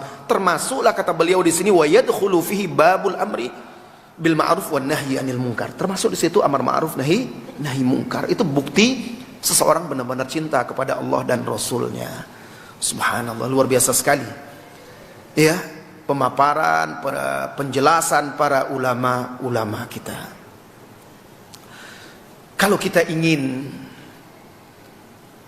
membakar semangat kita yang sudah mulai luntur terhadap cinta kita kepada sunnah, dia tanda-tanda kita mulai luntur cinta kepada sunnah itu sudah mulai malas belajar, merasa bosan menuntut ilmu. Itu diantara tanda-tanda kita periksa diri kita. Sudah malas, kita lebih senang jalan-jalan saja, kumpul-kumpul dengan teman-teman. Hadir majelis ilmu itu sudah terasa berat, hanya cepat perbaiki ini. Karena kan yang diajarkan sunnah-sunnah Nabi di majelis-majelis, yang dibacakan Al-Quran, hadis-hadis Nabi. Apa yang membuat kita jenuh dan bosan? Ini harus kita tanyakan, kita koreksi lagi, bakar lagi semangat kita itu. Di antaranya dengan apa? Dengan mengaji lagi, membahas lagi masalah-masalah seperti ini, atau baca lagi sirah-sirah salafus soleh. Bagaimana mereka mencintai Rasulullah sallallahu alaihi wasallam. Hadirkan kembali dalam memori kita, dalam hati kita. Renungi lagi, kembali lagi semangat itu. Anas bin Malik menceritakan bagaimana masuk Islamnya Abu Quhafah.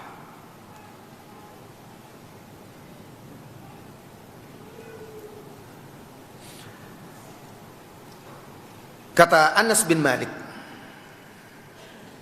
Abu Quhafah itu siapa? Ayahnya Abu Bakar. Falamma madda yadahu yubayi'uhu baka Abu Bakrin. Tatkala Abu Bakar kan dibawanya bapaknya yang udah tua dan buta itu untuk berbaiat kepada Rasulullah sallallahu alaihi wasallam agar masuk Islam.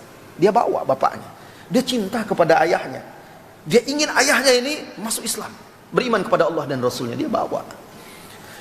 Lalu ayahnya patuh dan mau dia. Tatkala ayahnya mengulurkan tangan untuk menjabat tangan Rasulullah sallallahu alaihi wasallam berbaiat, dan Rasulullah menjabat tangan ayahnya Abu Bakar, Abu Quhafah. Karena berbaiat itu seperti itu. Menangislah, pecahlah tangis Abu Bakar. Rasulullah menoleh kepada Abu Bakar. Ma yubkik, apa yang membuatmu menangis wahai Abu Bakar?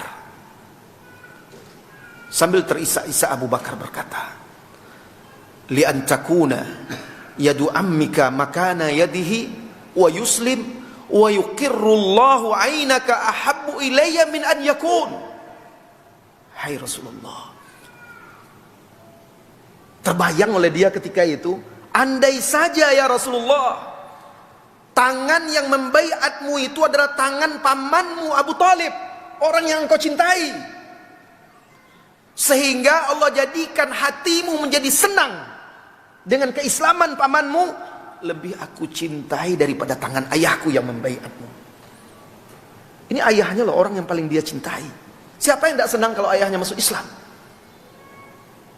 Tapi teringat dia, di antara sosok yang dicintai oleh Rasulullah SAW itu pamannya Abu Talib, yang merawat dia dari kecil, kemudian membela dan melindungi dia dari gangguan orang-orang kafir Quraisy, tapi tidak masuk Islam. Kalau dia masuk Islam pasti Rasulullah akan senang. Kalau Rasulullah senang, Abu Bakar senang. Paham nggak? Jadi dia itu ingin Rasulullah senang, gembira. Ketika ayahnya menjabat tangan Abu Bakar, menjabat tangan Rasulullah untuk berbaiat, tanda dia telah beriman kepada Allah dan Rasulnya, terbayanglah dia paman Abu Talib, pamannya Nabi Abu Talib. Kalau saja pamannya, pasti Rasulullah akan senang. Dan kalau Rasulullah senang, itulah yang saya inginkan. Subhanallah, sampai seperti itu dia ingin mendahulukan cinta kepada Rasulullah SAW itu. Dia lebih ingin Rasulullah senang daripada kegembiraan dia dengan keislaman bapaknya. Itulah makna, itulah bukti nyata lebih mencintai Rasulullah daripada orang tua, daripada anak, dan daripada seluruh manusia. Itu level keimanan yang luar biasa sekali.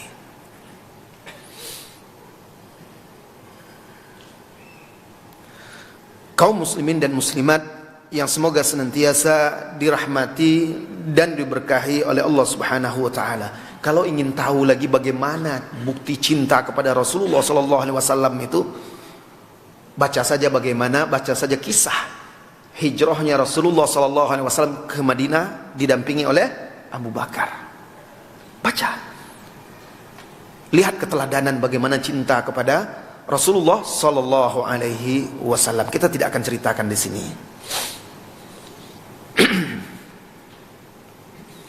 Kaum muslimin dan muslimat yang semoga senantiasa dirahmati dan diberkahi oleh Allah Subhanahu wa taala.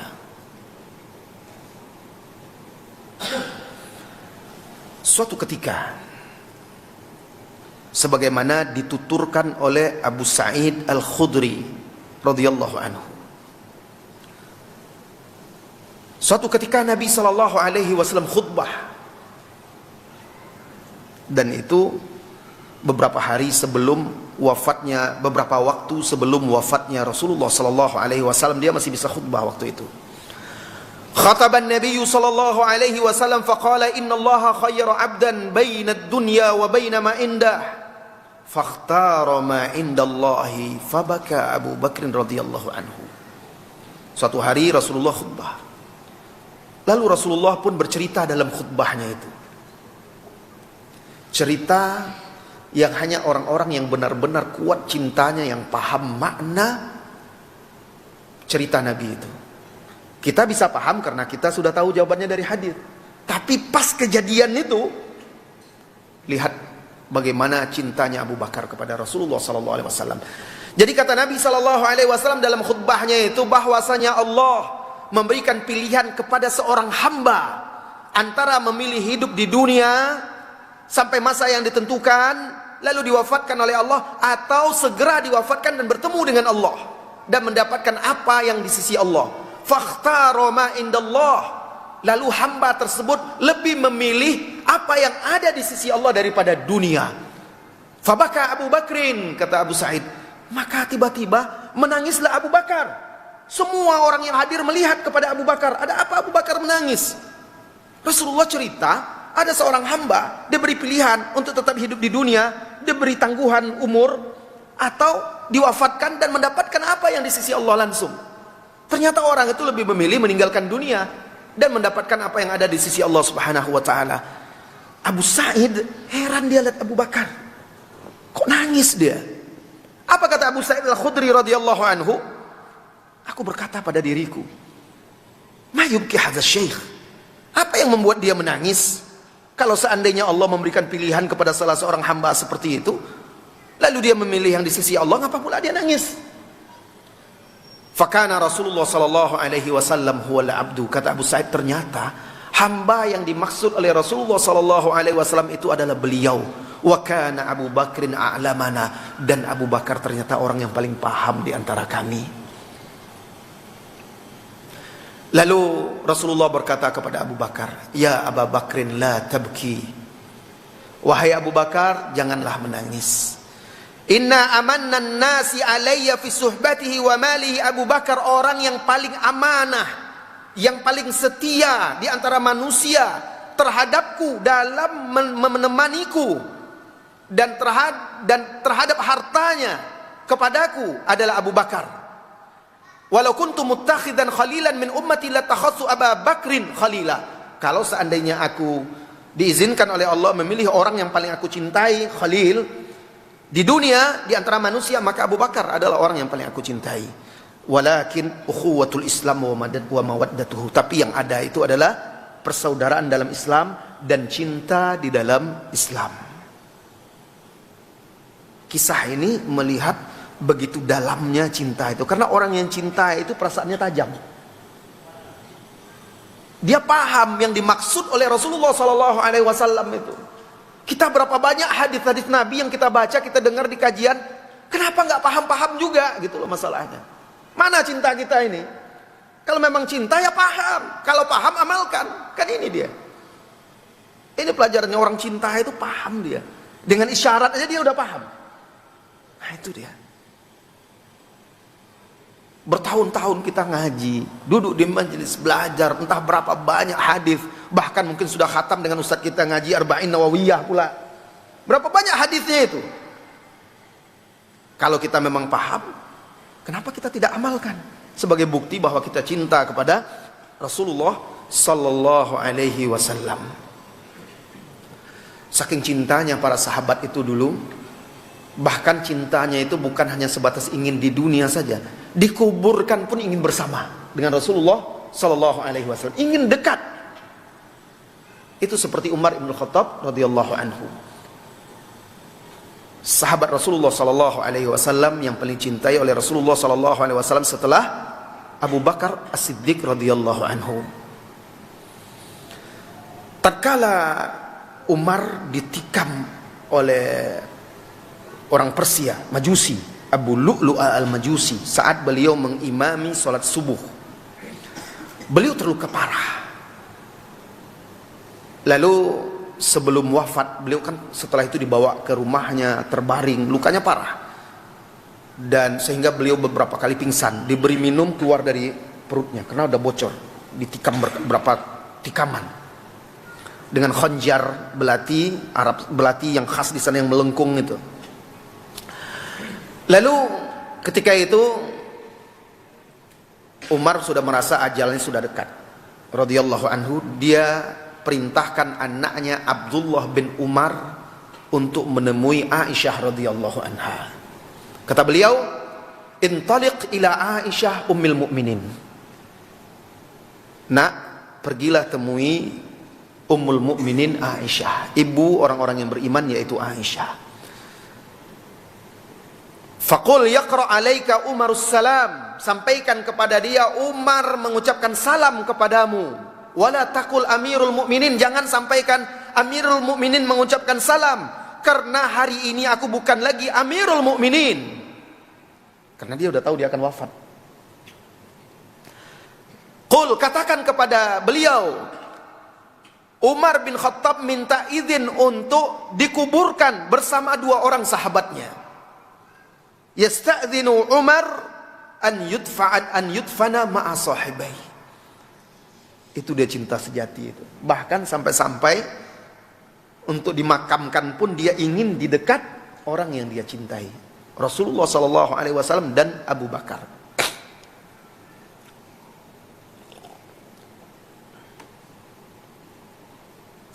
Fasallama wasta'dzan.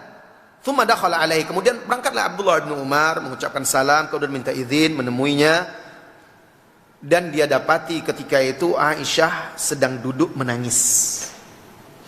Fawajadaha qa'idatan tabki. Lalu Abdullah bin Umar berkata, wahai ummul mukminin, Umar ibn Khattab mengucapkan salam kepadamu dan minta izin untuk dimakamkan bersama dua orang sahabatnya. Aisyah menjawab, sebenarnya aku ingin tempat ini adalah untuk diriku. Maksudnya Aisyah juga ingin dikuburkan dekat dengan Nabi sallallahu alaihi wasallam. Wala uthiranna bihil yauma ala nafsi. Hari ini akan aku dahulukan Umar atas diriku.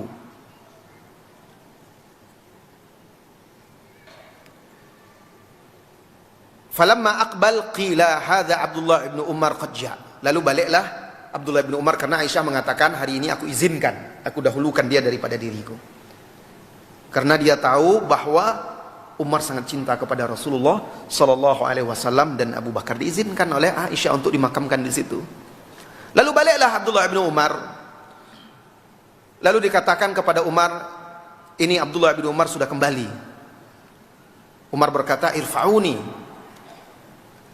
dudukkan saya. Lalu datanglah seseorang menyandarkan Umar, didudukkannya dan disandarkan kepada dia. Lalu dia tanya, apa jawaban dari Ummul Mukminin?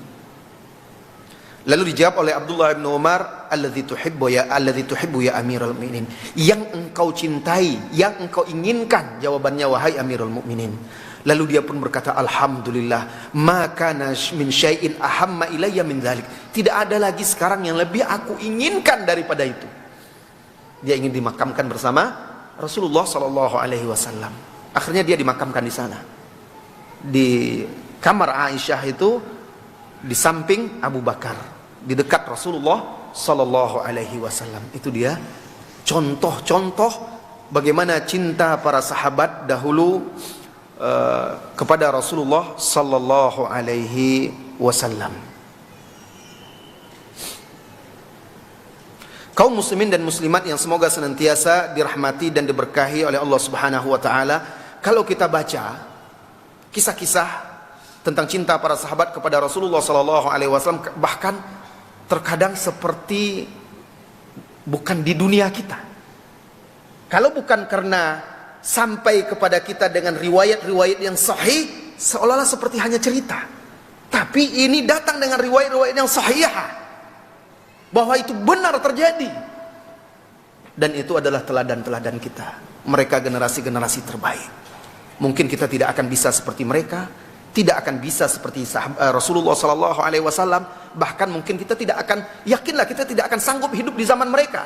Maka para ulama mengatakan tidak boleh kita berandai-andai. Misalnya, andai saja saya ada di zaman Nabi, itu nggak boleh. Karena kita nggak pernah tahu kalau di zaman itu apakah kita sanggup menghadapi ujiannya. Apakah betul-betul bersama barisan kaum muslimin, ataukah bersama barisan Abu Jahal dan lain-lainnya, atau bersama barisan orang-orang munafikin yang ada di kota Madinah. Kita nggak pernah tahu. Tapi kita syukuri bahwa kita dianugerahkan oleh Allah cinta kepada Rasulullah sallallahu alaihi wasallam. Tinggal lagi kita berusaha membuktikannya. Walaupun kita tidak bisa seperti mereka, tapi mudah-mudahan kita dikumpulkan oleh Allah Subhanahu wa taala bersama mereka. Amin ya rabbal alamin. Kaum muslimin dan muslimat, pukul 11 waktu yang tersisa kita gunakan untuk bertanya jawab. Mudah-mudahan ini bisa menggelorakan semangat kita lagi untuk rajin mempelajari agama ini, rajin mengamalkan sunnah, berpegang teguh dengannya, dan berjuang membela agama ini. Baik, silahkan kalau ada pertanyaan. Nah, baik Bapak Ibu, muslimin muslimat, kita baca pertanyaan yang sudah masuk. Yang pertama, Ustaz, saya baru mengenal kajian sunnah. Mohon motivasinya agar saya tetap bisa istiqomah dan bisa memahami agama yang sesuai tuntunan Rasulullah SAW. Iya, bagus sekali pertanyaannya Ustadz. Saya baru mengenal sunnah dan penanya minta nasihat, bimbingan agar dia semangat dan bisa istiqomah dalam mempelajari sunnah ini. Saudara-saudariku, tidak ada jalan lain kecuali yang pertama itu ikhlas. Harus yang bisa istiqomah itu menghadapi berbagai macam ujian dan cobaan itu ikhlas. Jadi tanyakan pada diri kita, untuk siapa saya mengenal sunnah? Untuk siapa saya belajar? Untuk siapa saya hijrah ini? Jawabannya, faman kanat hijratuhu ilallahi wa rasulihi fahijratuhu ilallahi wa rasulih. Barang siapa yang hijrah dia itu adalah kepada Allah dan Rasulnya, maka dia benar-benar hijrah kepada Allah dan Rasulnya. Faman kanat hijratuhu lidunya yusibuha aw imra'atin yankihuha fahijratuhu ila ma hajara ilaih. Tapi kalau dia hijrah itu, dia mengenal sunnah itu, dia mengaji itu untuk dapat dunia, ingin dipuji, ingin disanjung, ingin dekat dengan orang-orang yang dermawan, ingin dapat keuntungan-keuntungan dunia, ya dia hanya sebatas dapat itu saja. Dan itu tidak akan istiqomah. Kalau ternyata keinginan dunia itu tidak dapat, saya mengaji tapi orang nggak peduli sama saya.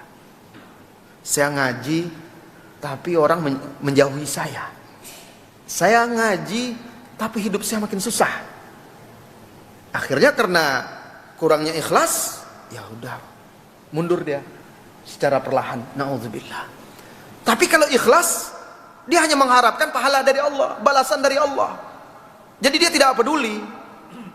Yang saya harapkan, tujuan saya adalah Allah.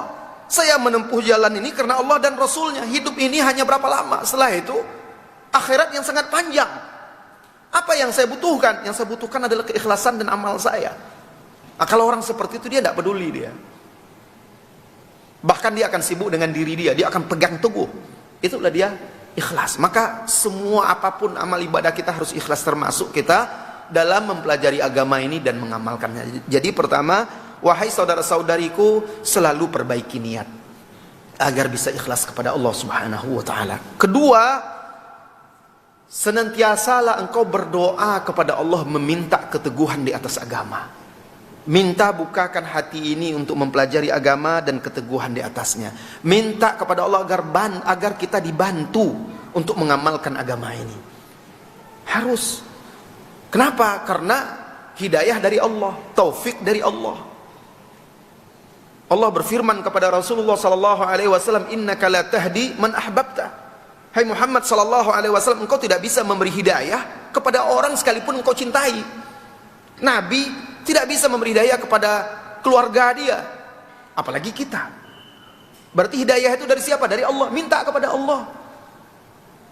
Minta kepada Allah hidayah, minta taufik, minta keteguhan di atas agama.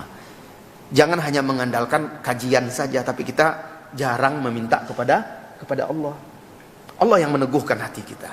Kemudian yang ketiga, saudaraku, saudariku, agama ini diturunkan, disyariatkan secara bertahap, tidak sekaligus.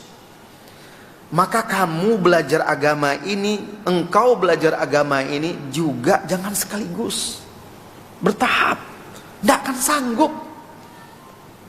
Mulailah dari yang dasar-dasar. Apa yang paling mendasar untuk kita pelajari? Mengenal Allah. Kemudian mengenal Islam yang pokok. Seperti apa? Masalah sholat kita. Perbaiki sholat kita. Karena itu yang kebutuhan sehari-hari. Janganlah sibuk pula dengan yang aneh-aneh yang lain-lain dulu. Sementara sholat saja belum benar. Pelajari sholat seperti Rasulullah SAW. Sholat yang ikhlas dan yang dilakukan oleh Rasulullah SAW. Akidah tadi yang mengenal Allah itu akidah. Kemudian kedua mengenal Islam. Yang mengenal Islam ini kan banyak syariat Islam. Pelajari bertahap yang pokok-pokok dahulu. Apa yang paling kita butuhkan, yang paling menentukan di hari kiamat? Sholat. Pelajari sholat. Nah yang lain itu kan mengikuti sambil. Tapi yang pokok ini nih dalami. Selesai sholat kita pelajari apa lagi yang dibutuhkan oleh kita. Ini sudah hampir dekat Ramadan. Pelajari ahkam Ramadan, siam, sehingga puasa Ramadan kita tidak sia-sia. Pelajari zakat. Barangkali engkau punya perhiasan, harta, engkau tidak tahu hukum-hukum zakat. Pelajari. Mana saja yang harus dikeluarkan zakatnya, mana yang tidak, mana yang wajib, mana yang tidak wajib zakat, berapa zakat, bagaimana dikeluarkan zakat dan kepada siapa. Pelajari itu. Itu yang pokok-pokok semuanya yang dibutuhkan.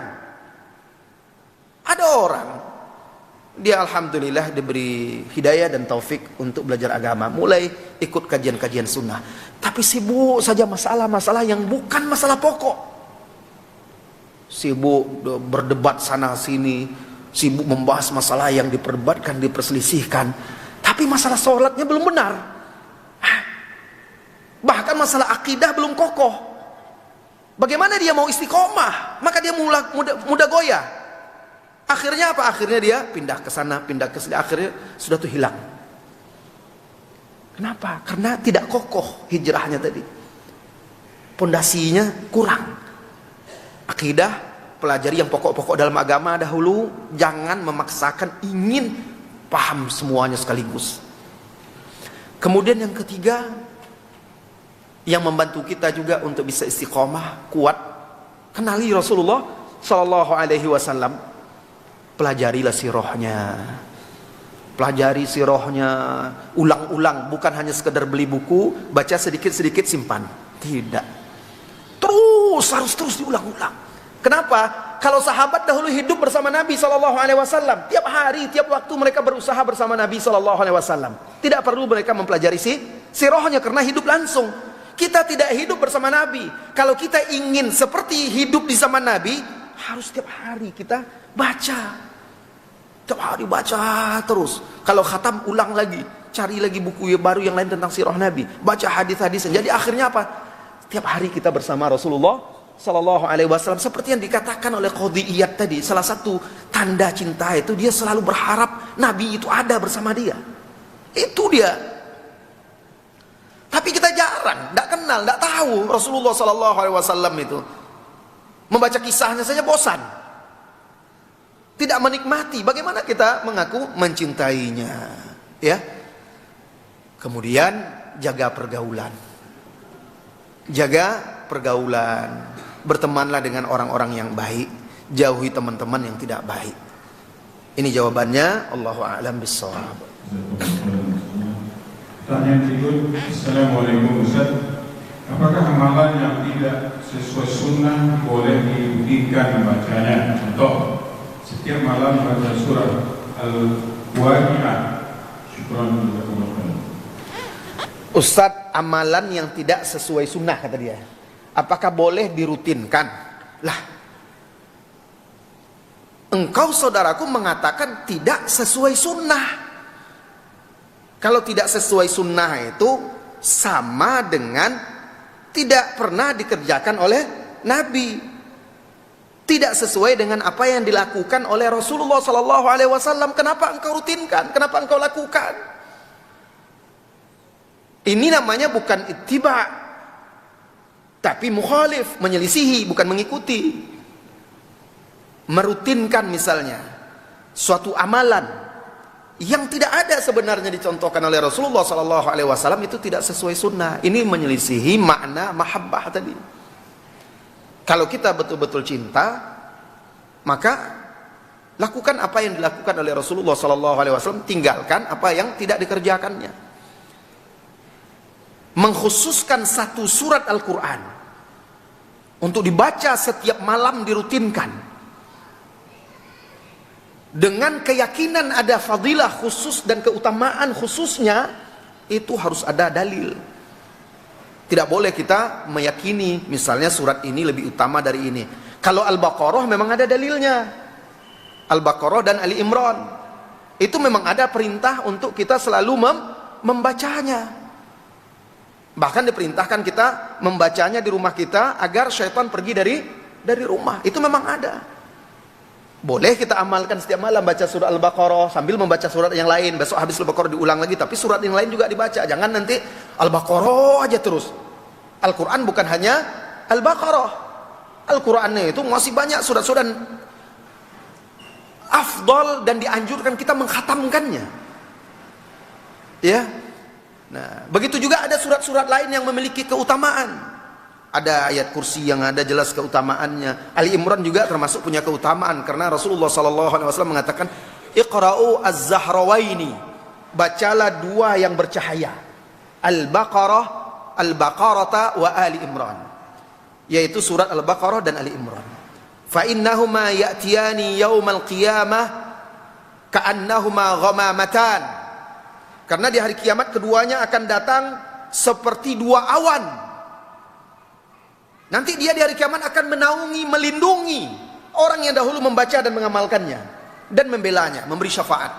Itu ada keterangannya dan hadis itu sahih. Ada lagi yang menjelaskan keutamaan surat-surat lain seperti yang menjelaskan keutamaan Al-Ikhlas yang dikatakan oleh Nabi rubu'ul Quran, yang senilai dengan 1/4 Al-Quran, dan banyak lagi. Dan tapi itu tidak ada mengharuskan harus dibaca setiap malam, ya.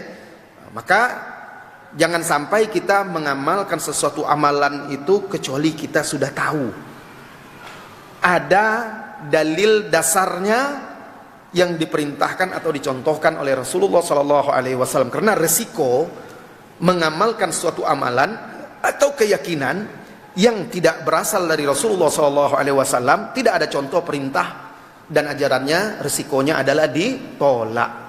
Man amila amalan laisa alaihi amruna fahuwa raddun. Barang siapa yang mengamalkan suatu amalan tidak ada perintah dari kami, maka amalannya ditolak, kata Rasulullah SAW. Allahu a'lam. Dan yang berikut, Assalamualaikum Ustaz. Waalaikumsalam. Apa yang membuktikan bahwasanya kita cinta kepada Rasulullah, sedangkan di hati kita begitu sangat mencintainya, akan tetapi kita masih suka lalai untuk mengikuti ajaran serta mengamalkan sunnah-sunnahnya. Apa yang membuktikan?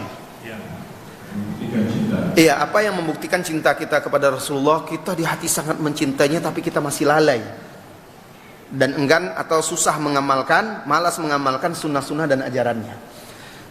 Apa tadi pesan Ibnu Rajab atau Qadiyat? Apa kata dia? Taubat.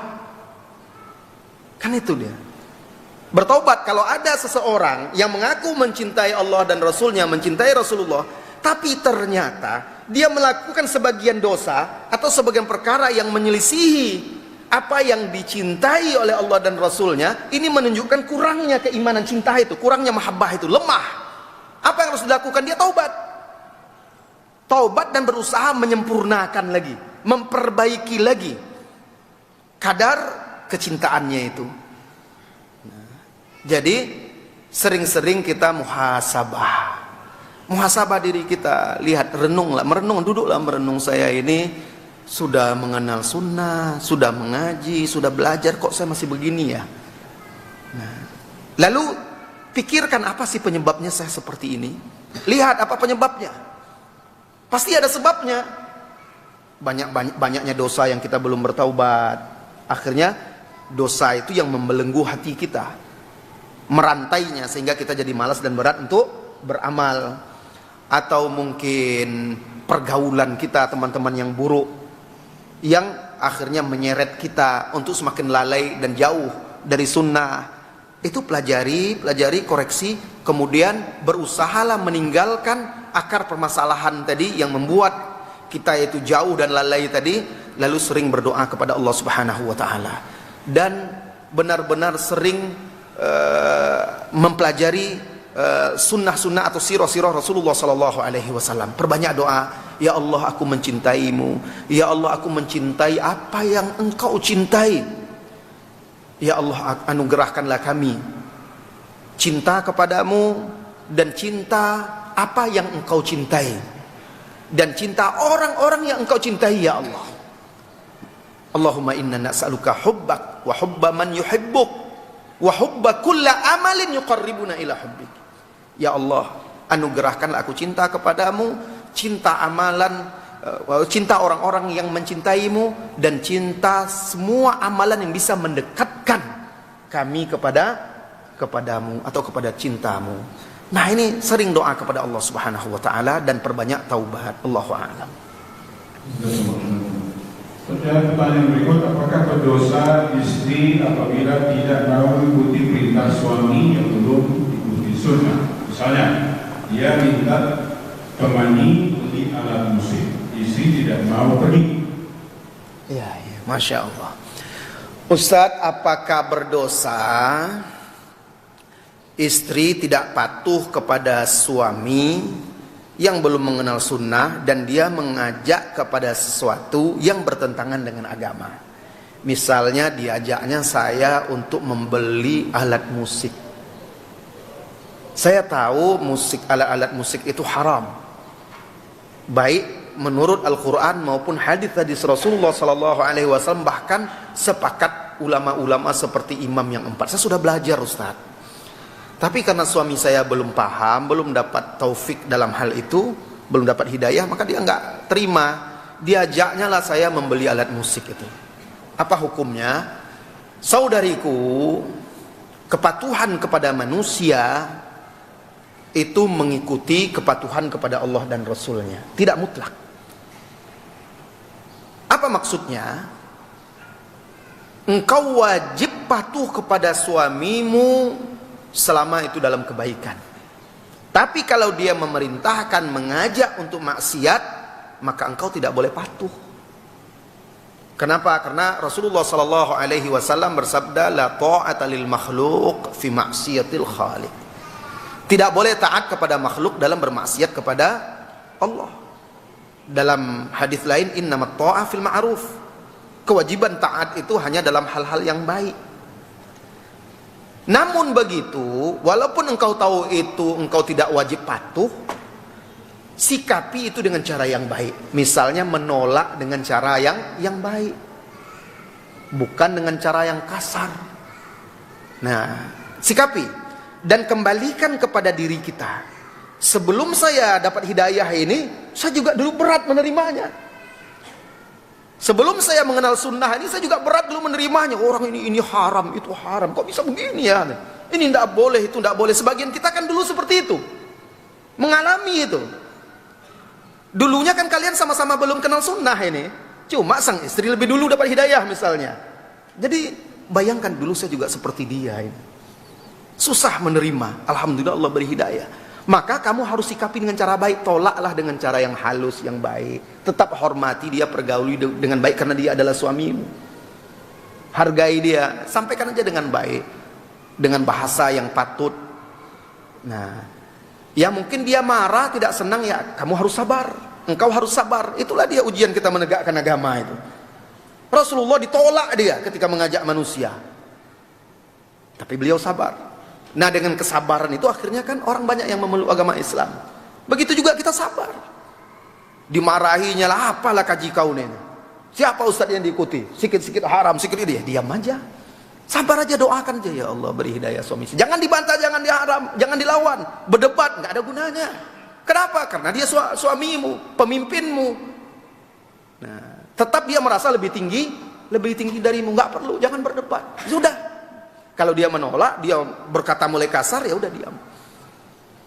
Nah, kalau dia paksa bagaimana, Ustadz? Kalau seandainya dia paksa dan bisa menimbulkan mudarat yang lebih besar pula, ya ikut pergi dan istighfar kepada Allah.